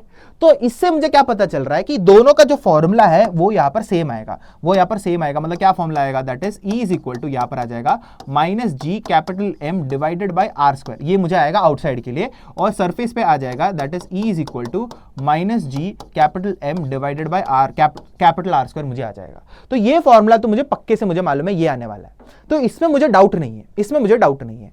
असली डाउट मुझे इनसाइड में आने वाला है, क्योंकि अगर एक पॉइंट इनसाइड है, या मतलब इधर है, यहां पर इसका मान लेते हैं इसका जो रेडियस है वो आपका ये है, ये आपका रेडियस कैपिटल आर इसका रेडियस है। मुझे क्या निकालना है? मुझे ये point that is small R का ये पॉइंट पे मुझे निकालना है ग्रेविटेशनल फील्ड कितना होगा। बहुत सिंपल है एकदम, ज्यादा दिमाग लगाने की जरूरत ही नहीं है, ज्यादा दिमाग लगाने की जरूरत नहीं है।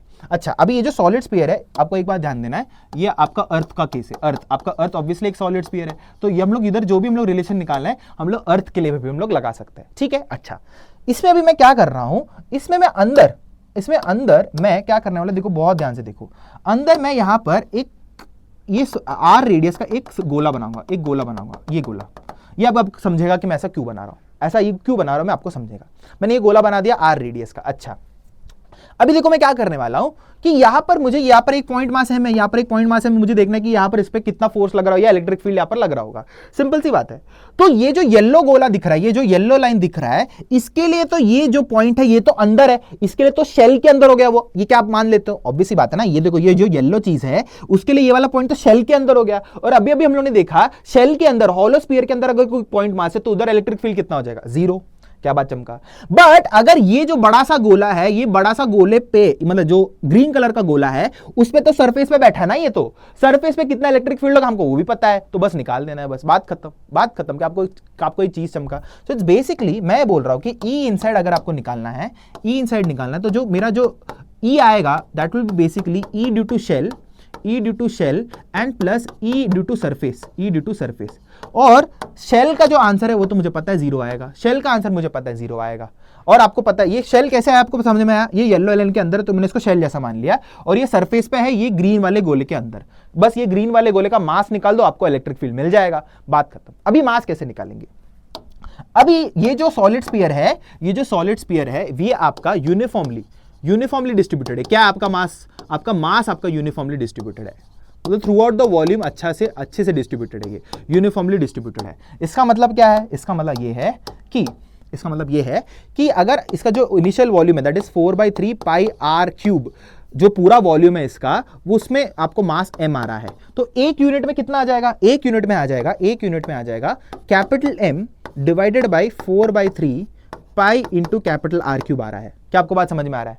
बट मुझे किसका मास चाहिए? मुझे मास चाहिए ये स्मॉल m का मुझे मास चाहिए, दैट इज स्मॉल m का नहीं, सॉरी, ये ग्रीन गोले का मैं मान लेता हूं ये होने वाला है m डैश होने वाला है, m dash. Basically m dash का मुझे मास चाहिए, मुझे इसका वॉल्यूम पता है कितना है, 4/3 पाई स्मॉल आर क्यूब होने वाला है ना, तो बेसिकली मल्टीप्लाई कर दो, तो 4/3 pi small R cube gives what, m divided by 4/3 pi into R cube into 4/3 pi small R cube. तो इसमें देखो आप दिखोगे कि 4/3 पाई कैंसिल, 4/3 पाई कैंसिल, और यहां पर अभी आपको क्या मिल जाएगा? आपको मिल जाएगा ये आपको मिलेगा m into small R cube divided by capital R cube. ये आपको जो मास मिल रहा है ये है आपका m डैश का मास आपको मिल चुका है, m डैश का मास मिल चुका है। बस यही तो सॉल्व करना है। तो यहां पर इलेक्ट्रिक फील्ड क्या आ जाएगा, सॉरी ग्रेविटेशनल फील्ड क्या आ जाएगा? ग्रेविटेशनल फील्ड आ जाएगा -g m dash divided by r square, यही तो है। बस m डैश का वैल्यू यहां पर सब्स्टिट्यूट कर दो, आपको इलेक्ट्रिक फील्ड मिल जाएगा। तो आपको यहां पर आ रहा है -g m डैश के बदले में आएगा capital M r cube divided by r cube आ जाएगा, डिवाइडेड बाय r क्यूब यहां पर आ जाएगा। और यहां पर r स्क्वायर तो है, सॉरी r स्क्वायर तो है, तो यहां पर आपको कटिंग पुटिंग दिख रहा है, ये r स्क्वायर से ये पूरा r कट जाएगा, एक ही r बचा है, तो आपको आंसर यहां पर मिल रहा है -g capital M r divided by r cube. ये आपको आ रहा है। क्या ये चमका?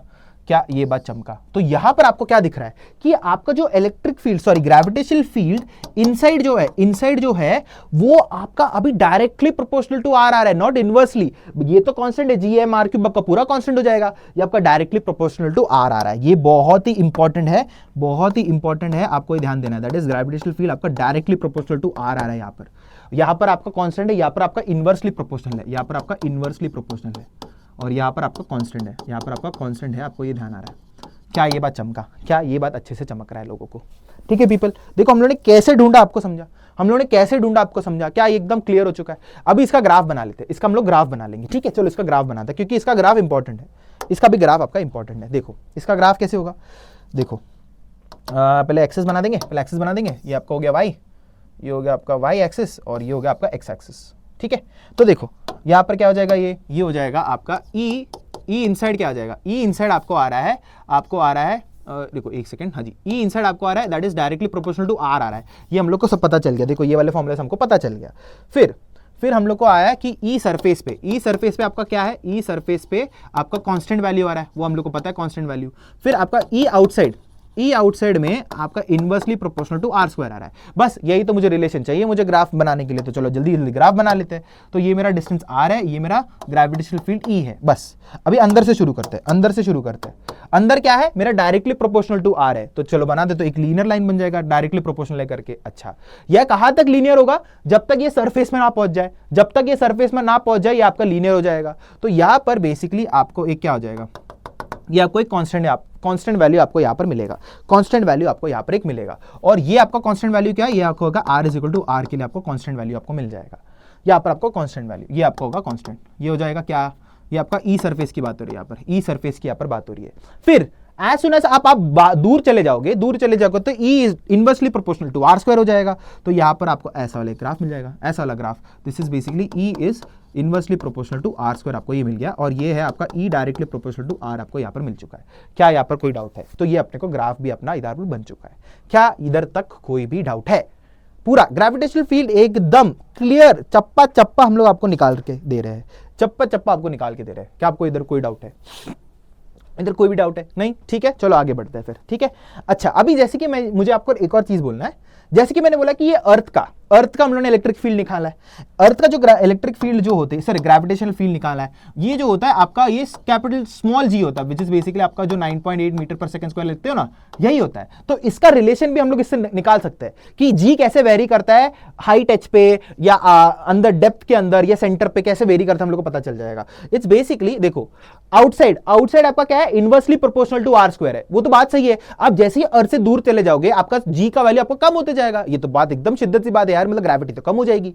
अगर हम लोग सरफेस की बात करें, सरफेस पे हर जगह कांस्टेंट है, कितना 9.8 मीटर पर सेकंड स्क्वायर, ये तो हम लोग को पता है। फिर अगर हम लोग इनसाइड की बात करें, वो डायरेक्टली प्रोपोर्शनल टू आर है। मतलब बोलना क्या चाहता है कि अगर आप सेंटर की बात करोगे तो आपका स्मॉल जी का वैल्यू 0 आता है, बट जैसे ही आप बढ़ते जा रहे हो, आपका जी का वैल्यू बढ़ते जा रहा है, और मैक्सिमम किधर हो जाएगा, सरफेस पे। और फिर सरफेस से और दूर चले जाओगे तो और घटते जाएगा। तो इससे भी हम लोग क्या कर सकते हैं, जी का वैल्यू हम लोग का स्टडी हम लोग कर सकते हैं। ठीक है, चलो इसमें हम लोग आगे बढ़ते हैं जी। अभी हम लोग करने वेरिएशन इन जी, बहुत इंपॉर्टेंट है, बहुत ज्यादा इंपॉर्टेंट है।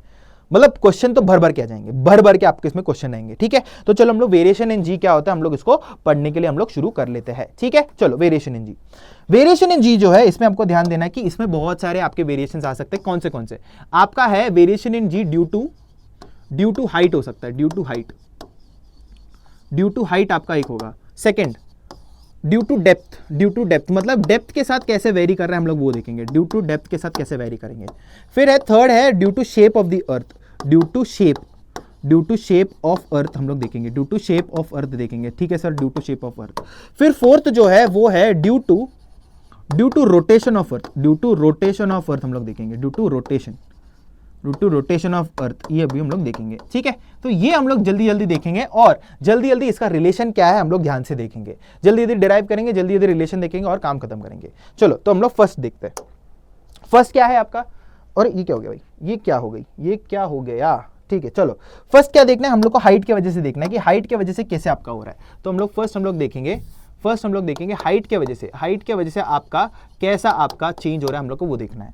तो समझो यहाँ पर सबसे पहले गोला बना देंगे, धरती माता जल्दी लेके आओ। चलो धरती माता को मैंने बना दिया है। धरती माता का क्या है कि ये रेडियस कैपिटल आर रेडियस का है, और मास एम है, इसका वैल्यू है। ठीक है पीपल, अच्छा अभी हम लोग सबसे पहले ना मैं जी का वैल्यू निकालना चाहता हूं, स्मॉल जी का वैल्यू निकालना चाहता हूं। ये बहुत इंपॉर्टेंट है। देखो स्मॉल जी जैसे कि मैंने बोला, क्या होता है स्मॉल जी। देखो अगर समझो यहां पर मैंने स्मॉल एम का मैंने एक मास रखा है, सो बेसिकली यहां पर इसका वेट होगा, ये वेट होगा, हाँ जी, ये वेट ऑब्वियसली नीचे mg होगा। ये वेट क्यों हो रहा है, ये वेट है क्यों भाई, ये वेट जो है ये आपका mg है, ये आपका वेट mg है। ये क्यों है, ये mg आया कहां से, ये mg बेसिकली आपका जो अर्थ जो है, ये मास m पे जो फोर्स लगा रहा है वही तो है। सो बेसिकली आप mg को किससे इक्वेट कर सकते हो, आप इक्वेट कर सकते हो capital M into small m divided by capital R square. ये कर सकते हो क्योंकि ऑब्वियसली ये R स्क्वायर डिस्टेंस दूर है, सॉरी R डिस्टेंस दूर है। तो इसमें आप क्या क्या कर सकते हो, क्या क्या कट हो जाएगा। देखो m कैंसिल हो जाएगा, आपको G का वैल्यू आपको मिल गया capital M divided by R square, बस। तो ये आपको आपका G का वैल्यू मिल चुका है, बट सरफेस पे आपको इसका वैल्यू मिल चुका है। क्या आपको बात चमका, सरफेस पे आपको मिल चुका है, ये सरफेस के लिए वैल्यू है, क्योंकि ये वैल्यू चेंज हो सकता है। अगर आपको किसी भी प्लैनेट के लिए निकालना है, ये आपका अर्थ के लिए हो जाएगा, सरफेस पे ये सरफेस के लिए है, अर्थ के लिए। ठीक है, मतलब अगर आपको अर्थ का मास पता है, रेडियस पता है, तो आपको जी का वैल्यू मिल जाएगा। बट अगर समझो आपको इन जनरल निकालना है, दैट इज जी डैश आपको कुछ निकालना है, तो आप उधर लिखोगे कैपिटल जी, तो capital G mass of planet divided by radius of planet the whole square, बस रेडियस ऑफ प्लैनेट का स्क्वायर, बस। ये आपका हो जाएगा प्लैनेट के लिए अगर निकालना है, कोई भी रैंडम प्लैनेट के लिए अगर आपको निकालना है, तो क्या आपको ये बात चमका, that is this is for, अरे एक सेकेंड, हाँ जी, ये आपका क्या है, कोई भी प्लैनेट के लिए, ठीक है। तो ये हम लोग को बात समझा, ठीक है। तो इसको हम लोग साइड में थोड़ा कर लेते हैं। अभी देखो सिंपल सी बात है, समझो अगर मैंने ये मास m को मैंने ये मास m को मैंने थोड़ा हाइट h पे लेके गया हूँ, ठीक है। एक काम करते हैं, इसको थोड़ा सा रब कर लेंगे, ठीक है। इसको नेक्स्ट इसमें बना लेंगे, नेक्स्ट इसमें बना लेंगे। चलो हम इसको धरती माता जल्दी बना लेंगे। चलो धरती माता जल्दी लेके आइए, ओके। और ये आपका रेडियस r है, एक पर रेडियस r है और मास आपका m है, और आपके पास एक मास है जो यहाँ पर मैंने डाल दिया, यहाँ पर मैंने मास m है, यहाँ पर मैंने डाल दिया, जो हाइट h ऊपर है, जो हाइट h आपका ऊपर है, ठीक है। तो देखो सिंपल सी बात, कुछ यहाँ पर कॉम्प्लिकेशंस नहीं है। इस पे यहाँ पर कुछ तो एक mg डैश लगेगा। अब मैं यहाँ पर g नहीं ले रहा, g डैश ले रहा हूँ, क्योंकि हाइट h पे लेके गया तो मतलब g मेरा चेंज हुआ रहेगा, उसके लिए मेरा mg डैश लगेगा। बट ये जो mg डैश जो है वो मेरा किसके इक्वल हो जाएगा? ये हो जाएगा g capital M into m divided by r plus h the whole square. क्या इसके इक्वल हो जाएगा? हाँ सर, ये इसके इक्वल हो जाएगा। हम लोग को बात समझ में आ रही है। r प्लस एच कहां से है? ये r है और ये h है, तो r plus H the whole square, distance हम लोगों ने निकाल दिया। तो यहाँ पर ये क्या हो जाएगा? कटपुट करना शुरू कर दो, कैपिटल स्मॉल m कैंसिल। तो यहाँ पर मिल रहा है g dash is equal to G m divided by r plus H the whole square हम लोग को मिल रहा है, ये हम लोग को मिल रहा है। साथ ही साथ हम लोग को क्या मालूम है? हम लोग को मालूम है g is equal to G capital M divided by r square, ये वाला फॉर्मूला भी मुझे मालूम है। तो इसको मैंने क्या कर दिया, इसका मैंने इक्वेशन मैंने 1 दे दिया, इसको मैंने इक्वेशन 2 दे दिया। अभी मैं यहाँ पर एक रिलेशन निकालना चाहता हूँ, तो मैंने क्या कर रहा हूँ, मैं इन दोनों को डिवाइड मारना चाहता हूँ, इन दोनों को डिवाइड मार दूंगा। तो अगर एक काम करते हैं, इसको ये डायग्राम को थोड़ा साइड कर लेते हैं, जिससे हम लोग को थोड़ा जगह मिले, ठीक है। एक काम करते हैं, इसको भी हम लोग क्या करेंगे, इसको लेके आ जाएंगे इधर, इसको हम लोग इधर लेके आ जाएंगे, और ये वाले डायग्राम को हम लोग इधर कर देंगे, इसको, हाँ जी, इसको इधर कर देंगे, इसको छोटा कर देंगे, जिससे कि हमको ज़्यादा डिस्टर्बेंस ना हो, और ये वाले बंदे को इधर लेके जाएंगे, ठीक है, ओके। मैं भी क्या काम करने वाला हूँ, मैं 1 डिवाइडेड बाई 2 करने वाला हूँ, 1 डिवाइडेड बाई 2 करने वाला, तो 1 डिवाइडेड बाई 2 कर दो। दोस्तों क्या हो जाएगा, ये हो जाएगा जी डैश बाई जी, ये हो जाएगा। देखो अगर जब डिवाइड करेंगे तो क्या हो जाएगा, जीएम सब कैंसिल हो जाएगा, जीएम जब कैंसिल हो जाएगा, और ये आर स्क्वायर ऊपर चला जाएगा, तो ये क्या हो जाएगा, ये हो जाएगा R square divided by are plus H the whole square हम लोग को यहाँ पर मिल रहा है। ऐसा कुछ तो मिलेगा। अभी देखो बहुत सिंपल है, यहाँ पर मैं एक मैथमेटिकल एकदम खेल खेलने वाला हूँ। मैं यहाँ से r कॉमन लेने वाला हूँ, ये वाले ब्रैकेट में से r कॉमन लूंगा। अगर r कॉमन लूंगा, ये स्क्वायर में होने की वजह से जब बाहर आ जाएगा तो r स्क्वायर हो जाएगा, और यहां से मैं r कॉमन लेने के लिए है नहीं, तो h से डिवाइड हो जाएगा r, तो यहाँ से ये क्या हो जाएगा, ये हम लोग कुछ ऐसा लिखेंगे that G dash divided by G, ये हो जाएगा R square divided by R square 1 plus H divided by R का होल स्क्वायर, ये ऐसा कुछ हो जाएगा। हाँ सर ऐसा कुछ तो हो जाएगा, हम लोग को बात समझ में आ गई है। तो यहाँ पर ये आर स्क्वायर कैंसिल हो जाएगा। अच्छा अभी देखो मैं क्या करने वाला, ध्यान दो, क्या इसको मैं ऐसा लिख सकता हूँ, G dash divided by G is equal to 1 plus H divided by R raise to -2। हाँ सर ये हम लोग ऐसे लिख सकते हैं। अभी देखो, अभी यहां पर मैं बाइनोमियल अप्रोक्सीमेशन यूज करने वाला हूं। मुझे मालूम है अगर इफ यहां पर मैं क्या लिख लूंगा कि if h is very small then r, obviously radius of the earth बहुत बड़ा होता है, तो अगर h बहुत ही छोटा है r के कंपैरिजन में, तो ये अगर आप ये वैल्यू देखोगे, ये तो 1 से बहुत छोटा आएगा, और बाइनोमियल अप्रोक्सीमेशन मैं यहां पर लगा सकता हूं। तो बेसिकली बाइनोमियल क्या बोलते हैं, अप्रोक्सीमेशन क्या होता है, वो होता है कि 1 plus X raise to N is equal to 1 plus N X लिख सकता हूं। कब लिख सकता हूं मैं, व्हेन एक्स का वैल्यू मेरा बहुत छोटा है 1 से, है ना, ये वाला लिख सकता हूं। तो ये वाला अप्रोक्सीमेशन मैं यहां पर लगा सकता हूं। तो यहां पर ये क्या हो जाएगा, यहां पर ये हो जाएगा G dash is equal to G into, मैं जी को उस तरफ लेके गया, ये हो जाएगा 1 माइनस 2h बाई आर, यहां पर ये मुझे मिल चुका है। और यही तो फॉर्मूला है भाई, यही तो फॉर्मूला है जो हम लोग को ध्यान देना है। क्या आपको ये बात समझ में आया, क्या ये बात समझ में आया? तो हम लोग ने यहाँ पर अपना फॉर्मूला निकाल दिया है कि हाइट h के साथ आपका जी डैश कैसे चेंज हो रहा है, हम लोग ने यहाँ पर ये निकाल दिया है वैल्यू। क्या आपको ये बात चमका, क्या आपको ये बात चमका? कोई डाउट है यहाँ तक? ठीक है पीपल, क्या इधर तक चमका? आगे बढ़े, ठीक है। तो हम लोगों ने यहाँ पर जी डैश का हम लोगों ने वैल्यू निकाल दिया है। बट यहां पर ये वाला फॉर्मूला आप तभी यूज कर सकते हो अगर जो आपका h जो है वो आपका अप्रोक्सीमेटली आपका 320 किलोमीटर तक आप ये वाला फॉर्मूला यूज कर सकते हो, ये वाला फॉर्मूला।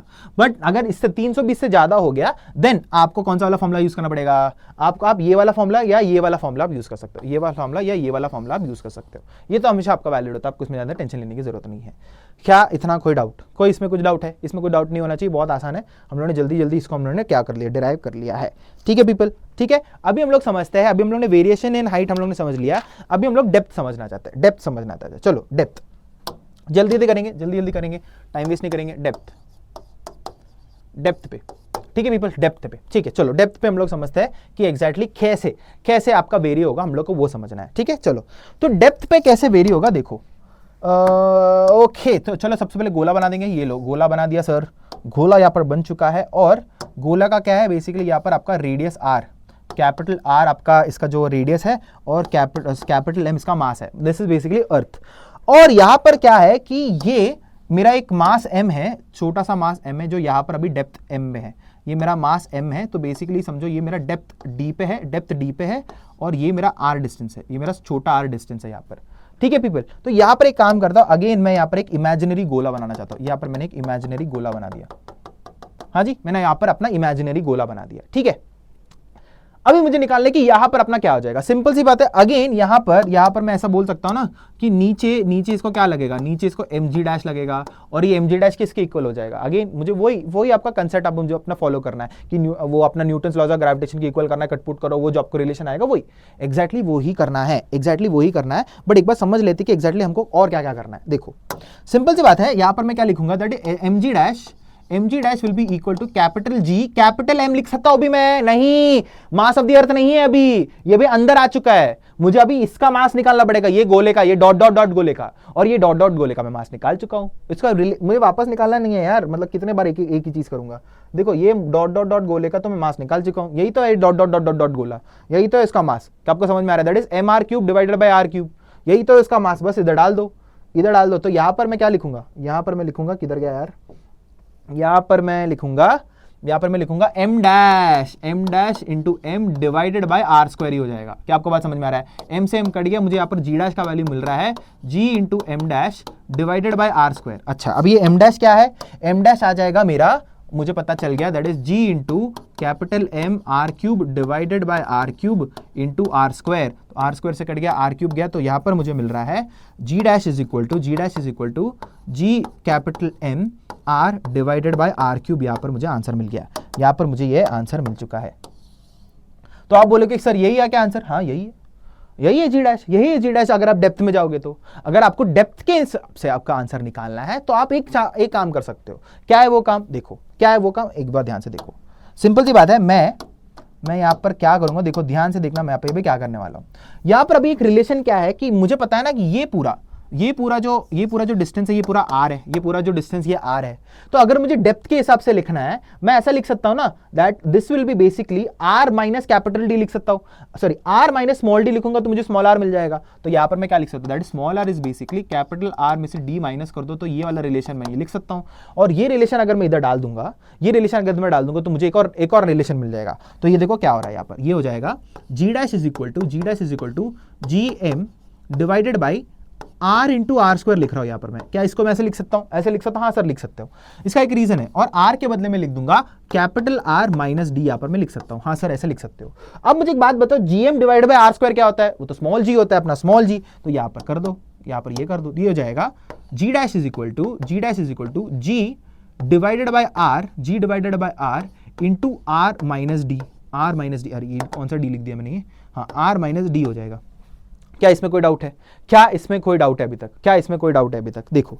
अभी इसमें आपको एक ध्यान देना है, इसको मैं मल्टीप्लाई कर देता हूं, दूंगा तो यहां पर मुझे क्या रिलेशन मिल रहा है, यहां पर मुझे रिलेशन मिल रहा है g dash is equal to यहाँ पर मिलेगा g minus G D by R, यहाँ पर मुझे मिल रहा है जी डी बाई आर, यहाँ पर मुझे मिल रहा है। और एक काम करते हैं, जी को भी कॉमन ले लेंगे, तो यहाँ पर मुझे मिल रहा है G dash is equal to G into 1 minus depth divided by R. ये जो मुझे मिल रहा है, ये है मेरा फाइनल आंसर। क्या ये बात चमका, ये है आपका फाइनल आंसर। डेप्थ के साथ कैसे आपका रिलेशन चेंज हो रहा है, हम लोग को ये बात समझ में आ रहा है। और अगर आप डेप्थ को 0 कर दोगे, मतलब बेसिकली डेप्थ को आप r कर दोगे, d इक्वल टू r, मतलब ये पूरा इधर तक पहुंच चुका है, तो आपको सेंटर मिल जाएगा। तो अगर आप डेप्थ को r कर दोगे, आपको एक g का वैल्यू क्या, g डैश का वैल्यू 0 मिल रहा है, मतलब सेंटर में आपका क्या है, g का वैल्यू 0 है। तो हम लोग ये तो पहले से प्रूव कर रखा था, इलेक्ट्रिक फील्ड में ग्रेविटेशनल फील्ड में हम लोग पहले से ही देखा था, तो ये भी हम लोगों ने प्रूव कर लिया। डेप्थ के साथ आपका कैसे होने वाला है, ठीक है। अच्छा अभी हम लोग समझते हैं कि शेप ऑफ द अर्थ की वजह से कैसे होगा। शेप ऑफ द अर्थ की वजह से कैसे होगा? अभी आप लोगों को पता है कि जो अपना जो अर्थ है वो परफेक्टली स्फेरिकल नहीं है। क्या है वो आपका परफेक्टली स्फेरिकल नहीं है, वो हम लोग को पता है। कैसा है उसका शेप? उसका शेप अभी मैं थोड़ा एग्जैगरेट करके बना रहा हूं क्योंकि समझने के लिए। उसका शेप कुछ ऐसा है, ऐसा है उसका शेप, ऐसा है। अर्थ का शेप थोड़ा ऐसा होता है। तो इस बेसिकली आपको दिख रहा है, आपको यहां पर साफ साफ दिख रहा है कि radius earth, radius of equator और इसको हम लोग रेडियस ऑफ पोल बोलते हैं ना, ये तो हम लोग पोल बोलते हैं। तो रेडियस ऑफ पोल आपका छोटा होता है और रेडियस ऑफ इक्वेटर आपका बड़ा होता है। तो मतलब बेसिकली आप बोलना क्या चाहते हो कि रेडियस ऑफ इक्वेटर आपका बड़ा होता है रेडियस ऑफ पोल से, ये हम लोग को मालूम है। और जी का रिलेशन क्या होता है? जी का रिलेशन होता है that G is equal to capital G into M divided by R square होता है। यही होता है बेसिकली, रेडियस के इनवर्सली प्रोपोर्शनल होता है। मतलब रेडियस जितना बड़ा जी उतना छोटा, या रेडियस जितना कम जी उतना बड़ा, बस उतना ही है। इनवर्स रिलेशन है। तो अगर ये ऐसा है, ये ऐसा इनवर्स रिलेशन है, तो मैं ऐसा बोल सकता ना कि जी एट इक्वेटर मेरा छोटा होगा जी ऑट पोल से। ऐसा मैं बोल सकता हूं, ऐसा मैं बोल सकता हूं ना दैट जी ऑफ इक्वेटर मेरा कम हो जाएगा जी ऑफ पोल से। ऑब्वियसली बात है क्योंकि मेरा रेडियस ऑफ इक्वेटर ज्यादा है, अगर ये ज्यादा है तो जी कम हो जाएगा, तो इसके लिए ऐसा रिलेशन आ जाएगा। तो ये जो हम लोगों ने रिलेशन जो सोचा है ना, ये बराबर सोचा हम लोगों ने, ये हम लोगों ने बराबर सोचा है। बट साइंटिस्ट लोगों ने, जब साइंटिस्ट लोगों ने इसको और पढ़ना चाहा तो ये हम लोगों ने जो रिलेशन लिखा है बराबर लिखा है। बट मैथमेटिकल कैलकुलेशन जब कर रहे थे ना, जब मैथमेटिकल कैलकुलेशंस कर रहे थे, थोड़ा फर्क आ रहा था, थोड़ा फर्क आ रहा था, और वो फर्क थोड़ा डिस्टिंक्टली भी फर्क आ रहा था। तभी उनको पता चला हाँ shape of the earth obviously फर्क पड़ रहा है। ऑब्वियसली शेप ऑफ द अर्थ की वजह से जी का वैल्यू आपका चेंज हो रहा है, बट बस शेप ऑफ द अर्थ की वजह से आपका जी का वैल्यू चेंज नहीं हो रहा है। एक और फैक्टर है जिसकी वजह से जी का वैल्यू आपका चेंज हो रहा है, और वो है आपका रोटेशन ऑफ द अर्थ। वो क्या है? आपका रोटेशन ऑफ द अर्थ, जिसके बारे में हम लोग सीखने वाले हैं। थोड़ा पानी पी लेता हूं और फिर हम लोग सीख लेंगे, ठीक है?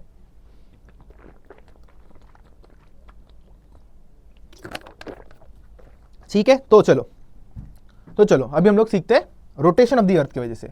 रोटेशन ऑफ द अर्थ की वजह से, अरे हाँ जी, रोटेशन ऑफ द अर्थ की वजह से कि आपका क्या फर्क हो रहा है रोटेशन ऑफ द अर्थ, ठीक है? ये अच्छा है, ठीक है? रोटेशन ऑफ द अर्थ की वजह से। चलो तो सबसे पहले गोला बना दो। चलो ये धरती माँ बना दी, ठीक है? तो समझ लो कि यहां पर ये इसका जो रेडियस है, ये इसका रेडियस है ना, ये रेडियस इसका आर है, और ये कैपिटल एम का इसका मास है, और इस पे मैंने एक छोटा सा एम मास रखा है, छोटा सा एम मास रखा है मैंने, है ना? तो ऑब्वियसली जो इसका जो mg होगा towards the centre of the अर्थ, इसका डायरेक्टेड होगा। हम लोग ऐसे ही बोलते हैं towards the centre of the अर्थ, इसका mg ऐसा डायरेक्टेड होगा। बट साथ ही साथ आपको एक चीज पता होना चाहिए, कि ये जो अर्थ है ये एंगुलर वेलोसिटी ओमेगा से घूम रहा है। ऑब्वियसली बात है, ये गोल गोल ऐसा घूमते बैठ रहा है। अगर ये एंगुलर वेलोसिटी से घूम रहा है तो ऑब्वियसली ये एक्सेलरेट तो कर रही है, ऑब्वियसली एक्सेलरेट कर रहा है यार, मतलब घूम रहा है तो सर्कुलर मोशन हो रहा है, सर्कुलर मोशन में सेंट्रीपिटल एक्सेलरेशन होना ही चाहिए। तो अगर ये एक्सेलरेटेड है, अगर मैं मास m पे बैठा हूं, मैं एक नॉन इनर्शियल फ्रेम में बैठा हूं, तो मुझे एक सेंट्रीफ्यूगल फोर्स लगेगा, ऑब्वियसली एक सेंट्रीफ्यूगल फोर्स लगेगा। वो कितना होगा? वो ऑब्वियसली वो हो जाएगा, सेंट्रीफ्यूगल फोर्स कैसे निकालेंगे? वो ऑब्वियसली वो एक सूडो फोर्स जैसा एक्ट करेगा, उसके लिए अबाव, उसके लिए बाहर निकलेगा ना सेंट्रीफ्यूगल फोर्स। ये कितना हो जाएगा? ये हो जाएगा एम आर ओमेगा स्क्वायर। अरे ये एम आर नहीं हो जाएगा, ये हो जाएगा M capital R omega square हो जाएगा। ये होगा मेरा सेंट्रीफ्यूगल फोर्स। और आपको इधर दिख रहा होगा कि इसका जो असली वेट है वो mg है। असली वेट क्या है? इसका mg है। बट इसका अपेरेंट वेट, मतलब इसका जो रियल mg है, वो उसको कैंसिल आउट कौन कर रहा है? उसका cancel out M R omega square कर रहा है। अभी आप ये नहीं बोल रहा हूं, मैं ये नहीं बोल रहा हूं कि यहां पर mg equal to M R omega square होगा करके, ये नहीं है, ये गलत है। नहीं, क्यों गलत है? क्योंकि यहां पर ये गलत इसलिए है क्योंकि यहां पर ये जो ओमेगा है ना, ये बहुत ही छोटा है, बहुत ही छोटा है। ओमेगा का वैल्यू बहुत ही ज्यादा छोटा है, बस थोड़ा बहुत ही इसका क्या हो रहा है? कैंसिल आउट हो रहा है यहां पर। बट हाँ, थोड़ा बहुत कैंसिल आउट हो रहा है, बट इक्वल नहीं है, क्योंकि अगर ओमेगा ज्यादा होता तो हम तो उड़ना शुरू कर देते, हम तो धरती पर रहते ही नहीं। और अगर इक्वल होता तो हम लोग को वेटलेसनेस हो जाता, हमको वेट अपना क्या हो जाता? जीरो फील होता। बट ऐसा होता नहीं है। बट आपका क्या है? ओमेगा थोड़ा छोटा होने के कारण आपको क्या हो रहा है? यहां पर थोड़ा सा इफेक्ट आपको हो रहा है। क्या आपको ये बात समझ में आ रही है? बट एज सुन एज, अगर समझो यहां पर मैंने एक मास m ले लिया, यहां पर मैंने ले लिया एक मास m ले लिया, तो इट्स बेसिकली, तो यहां पर समझो ये होगा उसका जो जॉइनिंग सेंटर है। तो समझो ये जो थीटा एंगल बनाएगा, ये यहाँ पर कुछ तो थीटा एंगल बनाएगा ना, ये थीटा एंगल, और ये थीटा एंगल को हम लोग क्या बोलते हैं? ये थीटा एंगल को हम लोग बोलते हैं लैटिट्यूड बोलते हैं। क्या बोलते हैं हम लोग? लैटिट्यूड बोलते हैं। हाँ सर, थीटा एंगल को हम लोग लैटिट्यूड बोलते हैं। तो ऑब्वियसली अगर मास m यहाँ पर है और ये ऐसा अर्थ अपना घूमते जा रहा है, तो ऑब्वियसली ये एकदम सेंस वाली बात है कि यहाँ पर ऐसा एक सर्कल बनेगा, ऐसा एक सर्कल बनेगा, ऑब्वियसली ऐसा एक सर्कल बनेगा, और अगर सर्कल बन रहा है अगेन सर्कुलर मोशन का कंसेप्ट अभी आने वाला है। यहाँ पर सिंपल सी बात है, सिंपल सी एकदम शिद्दत सी बात है कि यहाँ पर इसको एक अगेन एक सेंट्रीफ्यूगल फोर्स लगेगा, that will be M R omega square लगेगा। यहाँ पर अभी मैं स्मॉल आर इसलिए लिखा हूं क्योंकि इसका जो रेडियस है ऑब्वियसली स्मॉल आर होगा, ऑब्वियसली इसका स्मॉल आर होगा, इसका जो रेडियस है, तो एम आर ओमेगा स्क्वायर यहाँ पर उसको क्या लगेगा, यहाँ पर एक सेंट्रीफ्यूगल फोर्स लगेगा। और जो एम जी लगेगा किधर होगा, जो एम जी जो लगेगा वो लगेगा इस तरफ, that's to centre of the earth लगेगा, ये लगेगा एम जी, ये लगेगा mg। तो अगर आप ध्यान दोगे बहुत ही सिंपल से बात मैंने यहां पर बोलने वाला हूं कि देखो यहां पर मैं काम करता हूं, इसको डायग्राम अलग से बना लेता हूं कि यहां पर एम आर ओमेगा स्क्वायर यहां पर मुझे लग रहा है, एम आर ओमेगा स्क्वायर यहां पर लग रहा है, और यहां पर मुझे mg लग रहा है, यहां पर मुझे mg लग रहा है। तो यहां पर ऑब्वियसली मुझे वेक्टर्स है यहां पर, तो इसको जो नेट इफेक्टिव है जहां पर मैं अपना क्या वेक्टर लॉ लगा के, दैट इज पैरेललोग्राम लगा के मुझे लिख रहा है कि जो mg इफेक्टिव है यहां पर ऐसा आएगा, mg इफेक्टिव ऐसा आएगा, ऑब्वियसली बात है। बट सिंपल सी बात है यार, ये तो बहुत ही ज्यादा छोटा क्वांटिटी है, ये मेरा क्या है, ये मेरा बहुत ही ज्यादा स्मॉल क्वांटिटी है, बहुत स्मॉल क्वांटिटी है, और mg बहुत टेक्निकली बहुत बड़ा क्वांटिटी है। तो in reality obviously vector laws ऐसा आना चाहिए, बट यहां पर ये एम आर ओमेगा स्क्वायर बहुत ही ज्यादा छोटू है, बहुत छोटू, एकदम छोटू है। तो एक्चुअली जो टेक्निकली है ना, तो ये होगा आपका mg इफेक्टिव, टेक्निकल ऐसा हो जाएगा, ये होगा आपका mg इफेक्टिव का वैल्यू, क्योंकि एम आर ओमेगा स्क्वायर बहुत ही छोटा है, तो जो रिजल्टेंट वेक्टर है वो mg के पास और ज्यादा होगा, mg के पास थोड़ा ज्यादा होगा। क्या आपको बात समझ में आ रही है, mg इफेक्टिव ये नहीं होगा, ठीक है, क्या आपको बात समझ में आ रही है? अच्छा, तो मुझे ये बात समझ में आ गई है कि यहां पर जो mg इफेक्टिव है वो समथिंग लाइक दिस होगा, ये होगा आपका mg इफेक्टिव, ये होगा mg इफेक्टिव। मतलब इन रियलिटी जो mg इफेक्टिव जो होता है वो it's not directed toward centre, वो थोड़ा सा टिल्टेड होता है। वो क्या होता है, थोड़ा सा आपका टिल्टेड होता है। क्या आपको इतनी सी बात समझ में आ गई है? ठीक है, देखो mg इफेक्टिव आपका टिल्टेड होता है। अभी उसको मुझे वैल्यू निकालना है, अगर उसको मुझे वैल्यू निकालना है तो कैसे करेंगे वैल्यू? देखो सिंपल सी बात है यार, तो अगर ये मेरा थीटा है, तो ये भी मेरा थीटा हो जाएगा, और अगर ये मेरा थीटा है तो ये मेरा वैल्यू कितना हो जाएगा, ये पूरा वैल्यू हो जाएगा 180 माइनस थीटा हो जाएगा। सिंपल सी बात है, ये तो मुझे क्लिक हो रहा है ना, ये 180 माइनस थीटा कैसे हो रहा है। अब मुझे इसमें बस वेक्टर एडिशन लगाना है, और बात खत्म, एंड ऑफ स्टोरी, बस बात खत्म है। तो इसमें अगर मैं पूरा भी उसको सॉल्व नहीं कर रहा तो बहुत टाइम चला जाएगा, इट्स बेसिकली मुझे करना क्या, मैं आपको दिखा देता हूं। इट्स बेसिकली मुझे मिलेगा mg इफेक्टिव मुझे मिलेगा is equal to square root of ये हो जाएगा mg स्क्वायर अगेन वही वेक्टर लॉग लगा रहा हूं, प्लस ये हो जाएगा एम आर ओमेगा स्क्वायर का square plus 2ab cos theta, that is 2mg mr omega square cos 180 minus theta, that is 2mg mr omega square cos of 180 minus theta। क्या आपको ये समझ में आ रहा है? क्या आपको ये बात समझ में आ रहा है? अगर आप इसको सॉल्व करोगे आपको g इफेक्टिव का वैल्यू मिलेगा, और उसका वैल्यू होगा that is g effective, that is g dash बोल देता सारे कैलकुलेशन करने के बाद आपको जो वैल्यू मिलेगा that will B g minus capital R omega square cos theta, ये आपको वैल्यू मिलेगा। ठीक है, आप एक बार इसको सॉल्व करके देख सकते हो। अगर आपको सॉल्यूशन नहीं हो रहा है तो मैं नेक्स्ट क्लास में इसको बता दूंगा, इसको कैसे सॉल्व करना है। तो g dash is equal to g minus capital R that is radius of the earth omega square cos theta, आपको g डैश का वैल्यू आपको मिल चुका है। तो बहुत शिद्दत सी बात है, बहुत सिंपल सी बात है, ये मेरा थीटा है। तो अगर मुझे इक्वेटर में अगर मुझे g का वैल्यू ढूंढना है, तो इक्वेटर में मुझे थीटा का वैल्यू मुझे जीरो मिलता है। तो अगर ये जीरो हो गया तो ये क्या हो जाएगा, ये 1 हो जाएगा। तो मुझे g डैश का वैल्यू मिल रहा है g minus R omega square मुझे यहाँ पर मिलेगा। बट अगर मुझे पोल्स में मुझे ढूंढना है, पोल्स में मुझे थीटा का वैल्यू 90 मिलता है, और 90 में तो ये पूरा जीरो हो जाएगा क्योंकि cos 90 आपका जीरो हो जाता है। तो ये मुझे मिलेगा g dash is equal to g मिल रहा है। तो बेसिकली पोल्स में मुझे g का वैल्यू g मिलता है, बट इक्वेटर में आपका g minus R omega square हो जाता है। क्या आपको ये डाउट क्लियर हो चुकी है? तो हम लोग ने पूरा वेरिएशन ऑफ g भी हम लोग ने यहां पर क्या कर लिया है, पूरा हम लोग ने यहां पर कंप्लीट कर दिया है। कोई डाउट है अभी इधर तक? कोई डाउट नहीं है सर, हम आगे बढ़ सकते हैं। ठीक है, अच्छा अभी हम लोग सीखेंगे ग्रेविटेशनल पोटेंशियल। कुछ नहीं है, ज्यादा दिमाग लगाने की जरूरत नहीं है, डायरेक्ट फॉर्मूला बेस्ड है, ज्यादा दिमाग लगाने की जरूरत नहीं है। ग्रेविटेशनल पोटेंशियल को अगर आपको समझना है तो ऐसा समझ लो कि ये मेरा पोजीशन ए है, एक काम करते रुको, हाँ ये मेरा पोजीशन ए है और ये मेरा पोजीशन बी है, और या पोजीशन बी में से, पोजीशन बी से मुझे पोजीशन ए तक, पोजीशन बी से लेके पोजीशन ए तक एक छोटे से मास m को मुझे लेके आना है, छोटे से मास m को मुझे लेके आना है। क्या आपको बात समझ में आ रही है ना? और ये जो छोटा सा जो मास है, ये मास को अगर मुझे लेके आना है तो ऑब्वियसली कुछ तो वर्क करना पड़ेगा, कुछ तो वर्क करना पड़ेगा, है ना?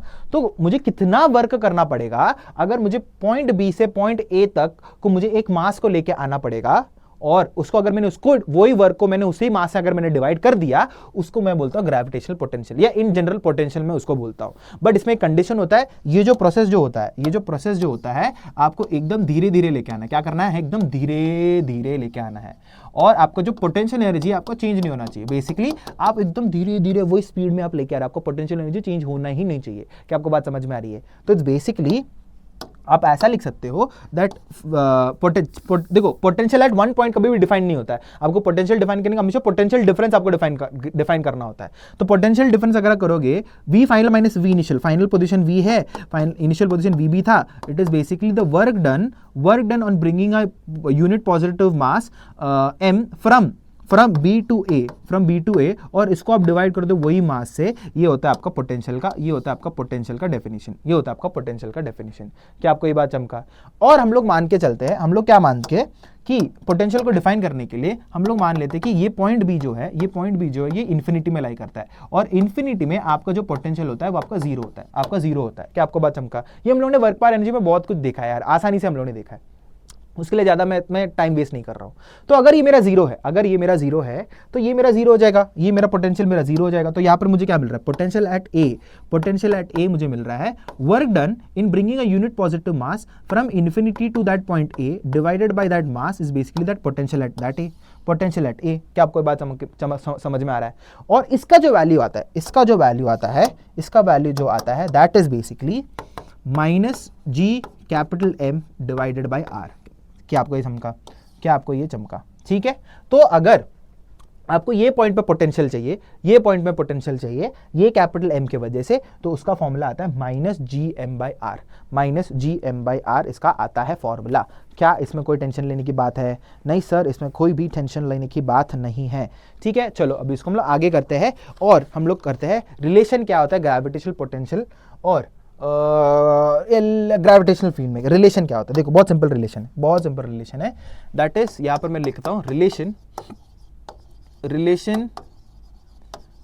Between gravitational field and potential V, gravitational field and potential we.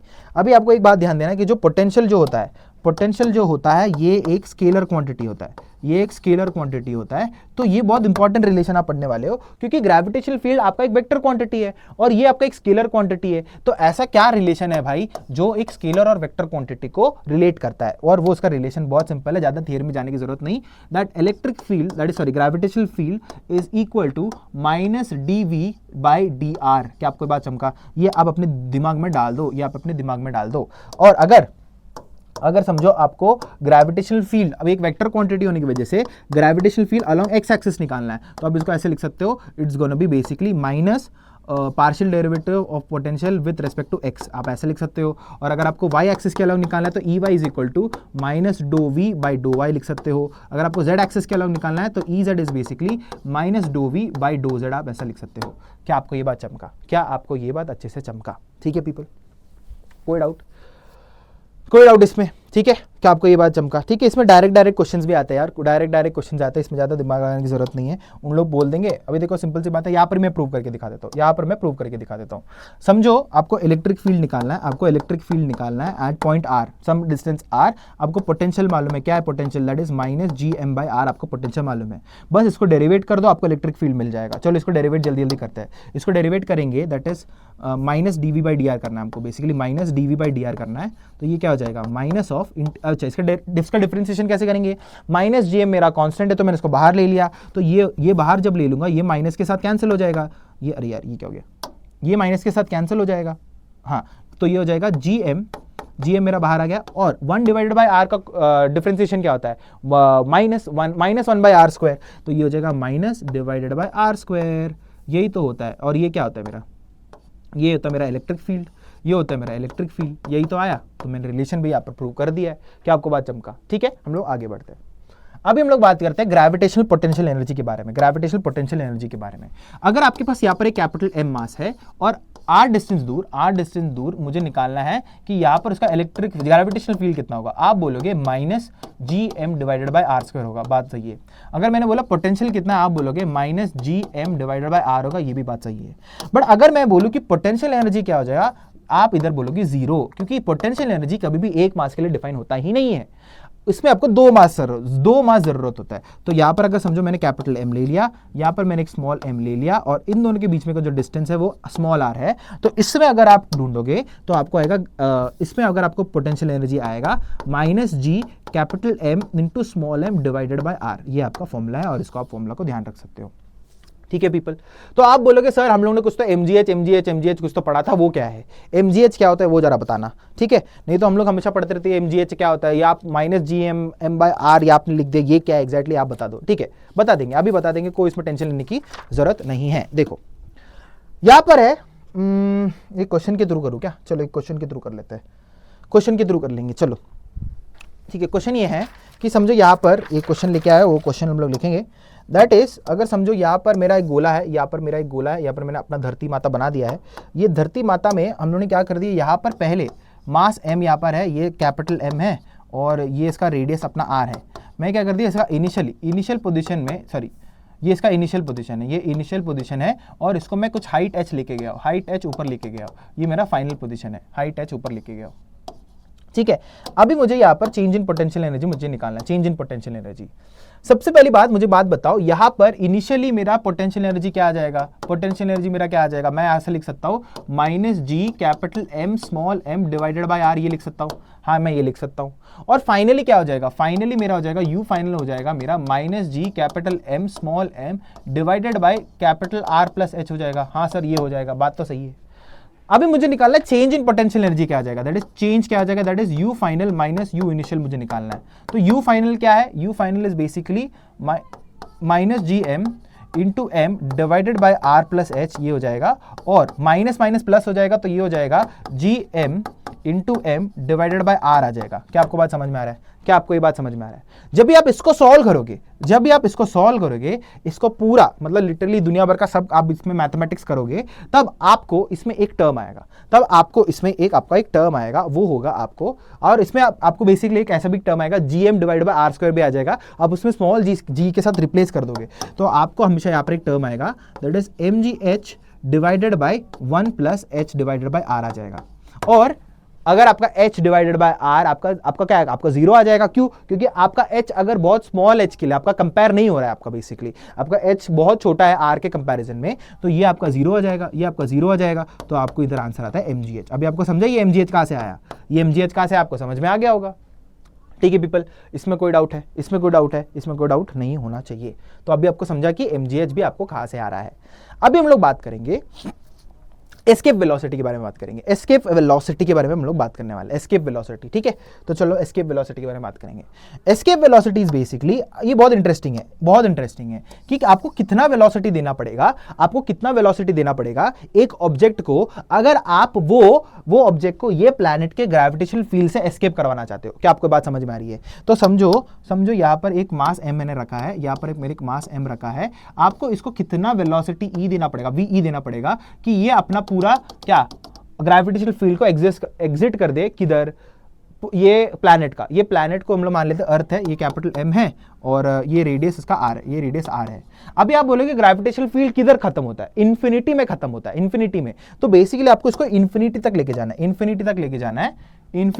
जाना है, और एक बात ध्यान रखो कि इन्फिनिटी में आपका पोटेंशियल जो है आपको 0 होता है, और आपका जो बेसिकली क्या होता है, यू एट इन्फिनिटी भी आपका 0 होता है, और आपका जो काइनेटिक एनर्जी होता है ना इन्फिनिटी में, वो भी आपका 0 होता है, ये सब आपका 0 होता है। क्या आपको बात समझ में आ रही है? तो ये हम लोग रिलेशन यूज करेंगे, और इसमें हम लोग ये ढूंढने के लिए हम लोग यूज करेंगे कंजर्वेशन ऑफ मैकेनिकल एनर्जी, हम लोग यहाँ पर यूज करने वाले हैं, that is conservation of mechanical energy हम लोग यूज करने वाले हैं। अभी आप बोलोगे क्यों conservation of mechanical energy? Conservation of mechanical energy हम लोग तब यूज करते हैं जब भी आपका नॉन कंजर्वेटिव फोर्सेस इन्वॉल्व होता है, मतलब नहीं होते, मतलब फ्रिक्शन इन्वॉल्व नहीं है। तो ये तो स्पेस में जा रहा है, स्पेस में तो वो होता ही नहीं है, तो आप वहां पर एयर कहां से आएगा? तो यहां पर हम लोग conservation of mechanical energy use करेंगे और हम लोग निकालेंगे। तो कंजर्वेशन ऑफ मैकेनिकल एनर्जी क्या बोलता है? That U plus K initial is equal to U final plus K final आपका होने वाला है। तो यू इनिशियल आपका क्या हो जाएगा, यू इनिशियल आपका हो जाएगा minus G capital M divided by R, ये हो जाएगा, और प्लस के इनिशियल कितना मुझे वेलोसिटी देना पड़ेगा, kinetic energy, that is half M V E square देना पड़ेगा।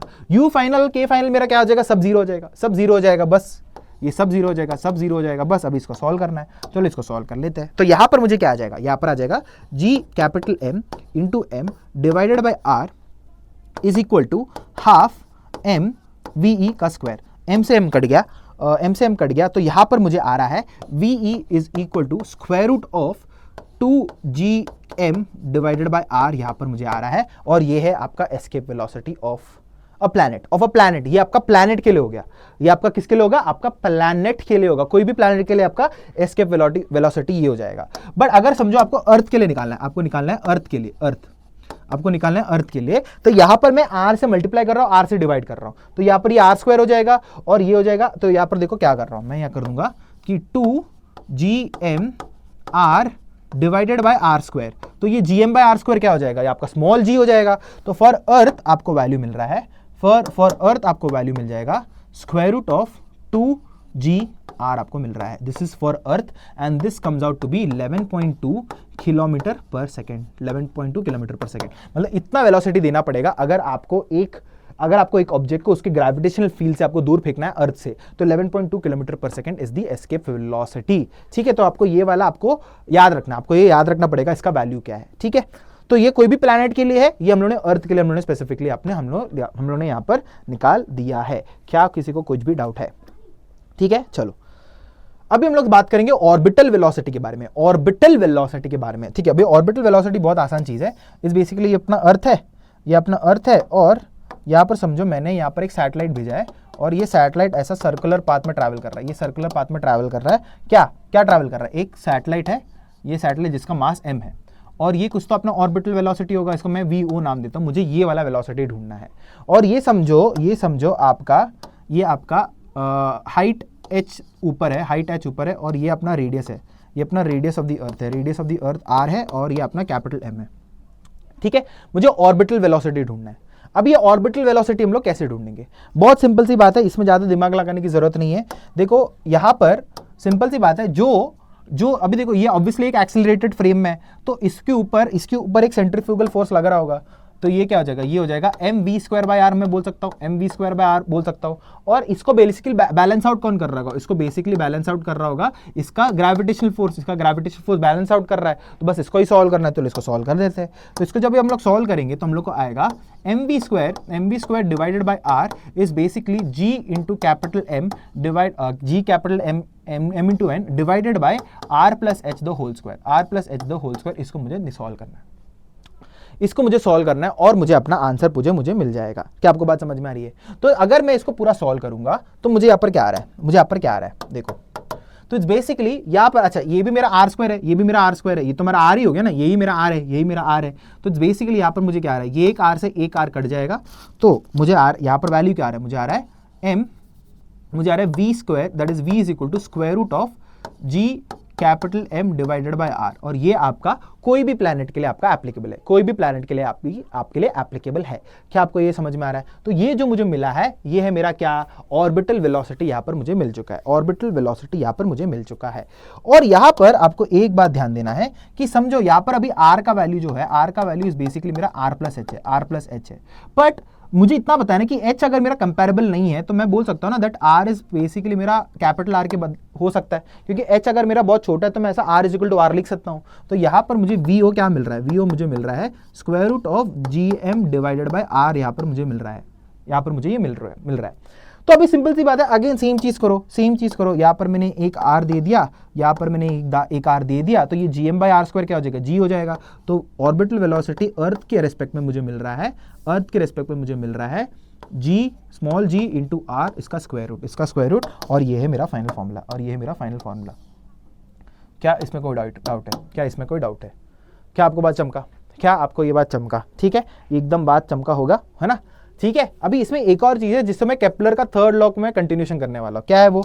मैं निकालना चाहता हूं कि टाइम पीरियड कितना हो जाएगा, मैं निकालना चाहता हूं कि मेरा टाइम पीरियड कितना होगा, ये सैटेलाइट का टाइम पीरियड। देखो टाइम पीरियड कितना होगा, देखो टाइम पीरियड देखो मैं कैसे निकालूंगा, टाइम पीरियड इज बेसिकली क्या होता है, टी इज इक्वल टू 2π/ω होता है, 2π/ω, और ओमेगा मेरा देखो v is equal to r omega होता है। ओमेगा का वैल्यू क्या हो जाएगा, v divided by r, that is 2π, ये ओमेगा के बदले में v डिवाइड बाय r लिखूंगा तो v हो जाएगा, ये r हो जाएगा। बस मुझे ऑर्बिटल वेलोसिटी पता है, रेडियस पता है, सब पता है, बस इधर डाल दो तो क्या हो जाएगा, t is equal to 2πr और 1/v मतलब दैट इज 1 अपॉन ये हो जाएगा 1 अपॉन, हाँ ठीक है, ये हो जाएगा basically square root of g r हो जाएगा ये बेसिकली। अभी बस बेसिकली मुझे बस इसमें टाइम पीरियड निकालना है, इसमें टाइम पीरियड निकालना है और इसको काम खत्म करना है। मैं क्या कर रहा हूँ, मैं यहाँ पर स्क्वायर कर देता हूँ, स्क्वायर करूंगा तो हो जाएगा टी स्क्वायर, ये हो जाएगा इसको स्क्वायर करेंगे तो हो जाएगा 4π square R square divided by G into R, यहाँ पर मुझे मिल रहा है, जी इंटू आर यहाँ पर मुझे मिल रहा है।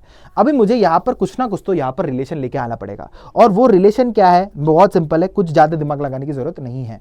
यहाँ पर मुझे मालूम है ना कि यहाँ पर मुझे मालूम है कि ये जो जी आर है या कहाँ से आया, इट्स बेसिकली ये मेरा ऑर्बिटल वेलोसिटी, ये है मेरा ऑर्बिटल वेलोसिटी, ये एक ऑर्बिटल वेलोसिटी के, ठीक है एक काम करते हैं, इसको थोड़ा कंफ्यूजन नहीं करेंगे, हम लोग करेंगे t is equal to 2πr divided by square root of g M by small r लिख देंगे। चलो इसको करेंगे और अभी स्क्वायर करेंगे।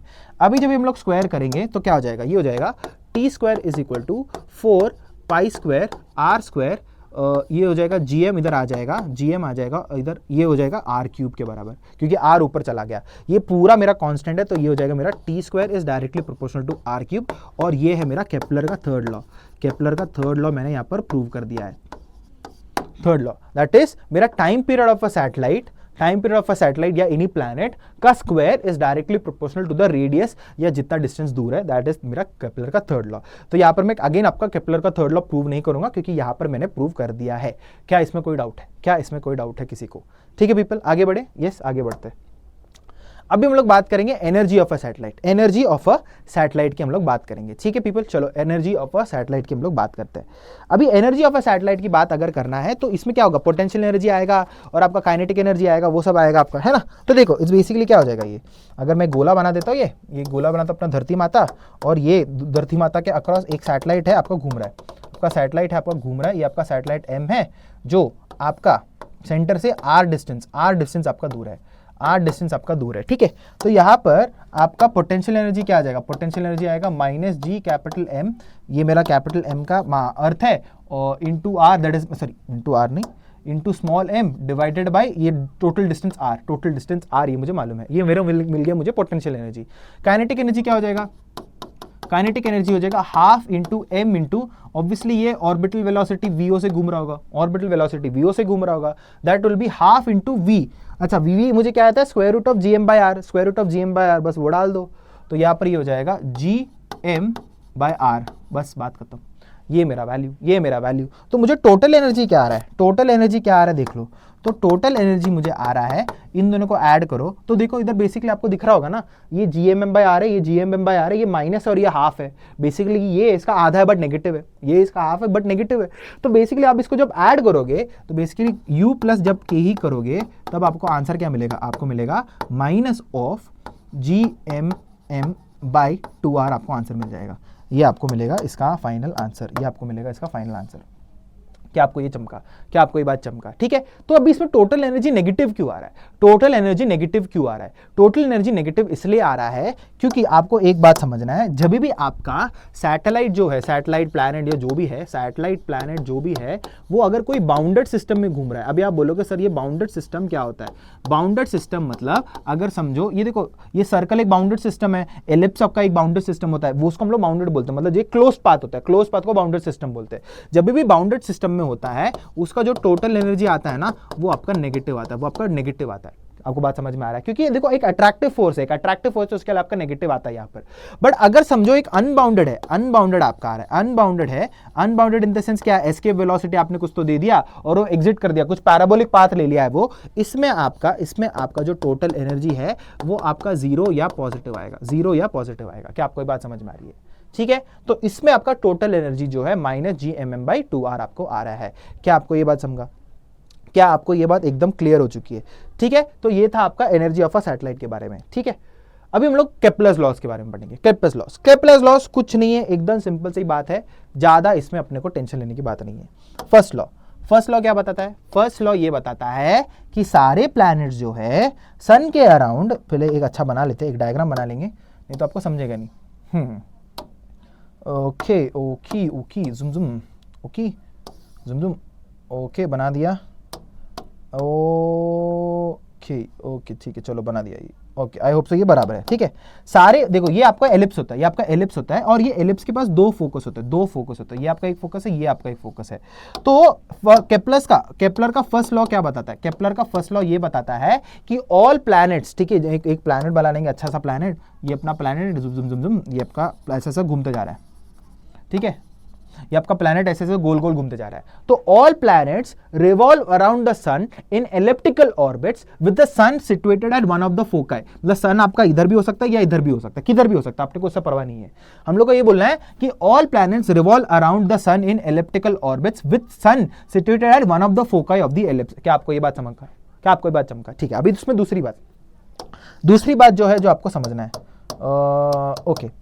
तो देखो अगर समझो ये सन जो है, ये आपका सन इधर है, अभी आपका ये सन आपका इधर है, ठीक है, ये सन आपका इधर है। तो अभी आपको इसमें एक बात ध्यान देना है, कि जब भी प्लैनेट सबसे पास कब होगा? ये सन से इधर होगा पास, ऑब्वियसली इधर होगा पास। ये पोजीशन को हम लोग बोलते हैं, ये हम लोग को बोलते हैं पेरिलियन बोलते हैं। क्या बोलते हैं हम लोग उसको? पेरिलियन बोलते हैं, ये वाले पोजीशन को पेरिलियन। क्या आपको बात चमका? और जब भी आपका प्लैनेट जब भी इधर पहुंच जाएगा, सबसे ज्यादा दूर होगा सन से, ये वाले पोजीशन को हम लोग बोलते हैं अपेलियन बोलते हैं, अपेलियन। क्या आपको बात समझा? ठीक है, ये हम लोग को बात समझ में आ गया, ठीक है पीपल, ठीक है। पेरिलियन होता है और अपेलियन होता है। अभी इसमें थोड़े बहुत फॉर्मूलाज है जो आपको ध्यान देना है। हाँ देखो, आपका ना ये जो डिस्टेंस होता है आपका ए होता है, ये डिस्टेंस होता है आपका ए होता है, तो ये भी डिस्टेंस आपका ए हो जाएगा। तो पूरा डिस्टेंस ये कितना हो जाएगा? पूरा डिस्टेंस आपका ये हो जाता है 2a हो जाता है, ये आपका 2a हो जाता है। क्या आपको बात समझा? हाँ सर। आपका ये वाला जो डिस्टेंस है ये आपका b हो जाता है, और ये वाला डिस्टेंस भी आपका b हो जाता है। तो ये जो पूरा जो डिस्टेंस है ना, ये जो पूरा जो डिस्टेंस है ये भी आपका 2b हो जाएगा, 2b हो जाएगा। क्या आपको ये बात चमका? हाँ सर, ये हमको 2b हो जाएगा, समझ में आ रहा है। और ये वाले पॉइंट को हम लोग नाम देख सकते हैं AE, 0 हम लोग नाम देख सकते हैं AE, 0। अभी आप बोलोगे सर ये E क्या होता है? ये E काहे होता है भाई? E को हम लोग एक्सेंट्रिसिटी बोलते हैं। क्या बोलते हैं हम लोग? E को हम लोग बोलते हैं एक्सेंट्रिसिटी बोलते हैं। इधर मैं लिख देता हूं कि E अपना एक्सेंट्रिसिटी होता है, एक्सेंट्रिसिटी होता है। ई मतलब आप बोल रहे हो कि एलिप्स जो होता है ना, कितना पचकू है, उससे हम लोग को पता चलता है, कितना पचक चुका है, उससे हम लोग एक्सेंट्रिसिटी से पता चलता है कि भाई देखो ये कितना पचक चुका है। अगर ई ज्यादा है तो ज्यादा पचकेगा, ई कम है तो थोड़ा ज्यादा ई पचकेगा, उतना आपको दिखेगा नहीं, सर्कल जैसा दिखेगा।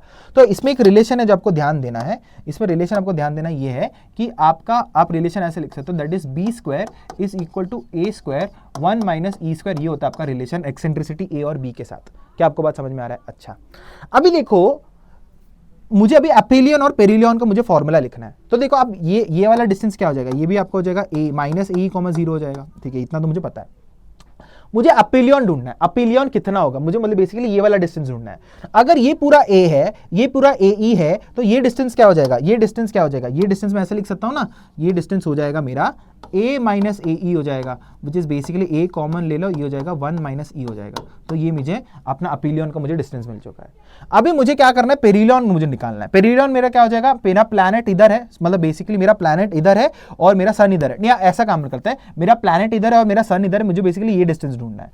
तो मुझे क्या मालूम है? मुझे मालूम है कि ये मेरा ए ही है, सॉरी ये ए नहीं है, ये मेरा ए ही है, और ये पूरा देखो सिंपल सी बात है, देखो ध्यान दो, ये मेरा ए है और ये क्या हो जाएगा? मेरा ए ही हो जाएगा। तो मुझे बेसिकली यहाँ पर एक फॉर्मूला मुझे मिल रहा है, ये हो जाएगा a प्लस ए ई, इसका फॉर्मूला हो जाएगा a कॉमन ले लो, ये हो जाएगा 1 प्लस ई। तो ये मुझे इसका ये भी डिस्टेंस मुझे मिल चुका है। तो ये मेरा केपलर का फर्स्ट लॉ, आपको बस ये ध्यान देना है। क्या आपको समझा? ठीक है। सेकंड की बात करते हैं। सेकंड लॉ आपको बस ये समझना है, सेकंड लॉ में आपको बस ये समझना है कि देखो बहुत सिंपल सी बात है कि आपका जो एरियल वेलोसिटी होता है वो आपका कांस्टेंट होता है, अभी ये एरियल वेलोसिटी क्या होता है? सर बहुत भारी भरकम शब्द यूज कर रहे हो, थोड़ा आसान कर दो। हाँ सर आसान कर दे भाई, टेंशन मत लो। इट्स बेसिकली कि आपका सन इधर मान लेते, अभी सन इधर है, आपका सन इधर है और आपका प्लैनेट जो है ऐसा गोल गोल घूमते बैठ रही है। आपका प्लैनेट है, प्लैनेट जुम जुम जुम जुम जुम जुम जुम जुम जुम जुम जुम जुम जुम जुम जुम, ठीक है, प्लैनेट ऐसा है। सो बेसिकली ऐसा समझ लो कि प्लैनेट पहले इधर था, फिर गोल गोल घूम के इधर आ गया, गोल गोल घूम के इधर आ गया। तो इट्स बेसिकली इतना उसने एरिया क्रॉस किया होगा, इतना एरिया उसने क्रॉस किया होगा, ये होगा इसका एरिया, ये होगा इसका एरिया, और फिर साथ ही साथ समझो ये पूरा इसको इधर से इधर लेके जाने के लिए इसको पूरा कुछ तो टी टाइम लगा होगा, उसको पूरा टी टाइम लगा होगा। साथ ही साथ ऐसा समझ लो उतने ही टी टाइम में ये प्लैनेट इधर था और ये इधर इधर पहुंचा। तो इट्स बेसिकली अभी कितना एरिया कवर किया होगा, इधर से लेके इधर तक ये एरिया कवर किया होगा। तो इट्स बेसिकली ये मेरा एरिया A1 हो जाएगा और ये मेरा एरिया A2 हो जाएगा।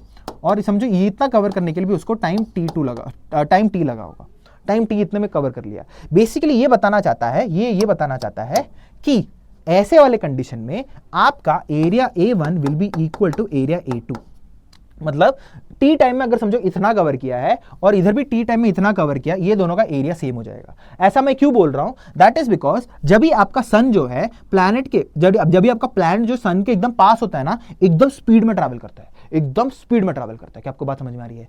और अगर आपका जो प्लैनेट है वो आपका सन से दूर है, वो धीरे धीरे ट्रैवल करता है। तो इसके वजह से आपका वो क्या एरिया आपका बैलेंस आउट हो जाता है। क्या आपको ये बात समझ में आ रही है? तो बेसिकली आप इतना बोल सकते हो कि आपका जो एरियल वेलोसिटी है that is dA by dt है वो आपका कांस्टेंट आने वाला है, क्या आपको बात समझ में आ रही है? ठीक है, एरियल वेलोसिटी आपका कांस्टेंट आपके आने वाला है। ये आपका केपलर का सेकंड लॉ बोलता है। क्या आपको बात समझा? क्या आपको ये बात एकदम अच्छे से चमक में आ गया है? ठीक है पीपल, ठीक है। अभी जो केपलर का थर्ड लॉ जो है वो तो मुझे बोलने की जरूरत ही नहीं है, क्योंकि वो तो हम लोगों ने पहले से प्रूव कर दिया है। क्या है वो? दैट केपलर का थर्ड लॉ क्या है कि that is t square is directly proportional to r cube. That this is ये अपना केपलर का थर्ड लॉ, इसमें ज्यादा दिमाग लगाने की जरूरत नहीं है। इसके साथ अपना क्या हो गया? अपना ग्रेविटेशन यहाँ पर हो चुका है समाप्त, ग्रेविटेशन हो गया अपना कंप्लीटेड, और यहाँ पर हो गया कंप्लीट हो गया। ठीक है, कंप्लीट हम लोगों ने कर दिया ग्रेविटेशन। और ये मेरा ऑटोग्राफ ले लो कि हम लोग ग्रेविटेशन पूरा वन शॉट हम लोगों ने सारे कंसेप्ट्स के साथ कवर कर लिया है। ठीक है पीपल, तो I hope so you have like the lecture. Please like, share and subscribe. हम लोग ने करीब ग्रेविटेशन को हम लोगों ने 100 मिनट में खत्म कर दिया, 100 मिनट में। दैट इज ठीक है, दैट इज 1 hour 40 minutes में खत्म कर दिया है। I hope so you like the lecture. ऐसे ग्रेविटेशन या वन शॉट्स के लिए प्लीज लाइक, शेयर, सब्सक्राइब कीजिए एंड कमेंट डाउन करिए कि आपको लेक्चर पसंद आया कि नहीं। ठीक है, so this is Jonathan Matthew signing off, Johnny sir signing off. बहुत जल्दी मिलेंगे एक और वन शॉट के साथ। सायोनारा।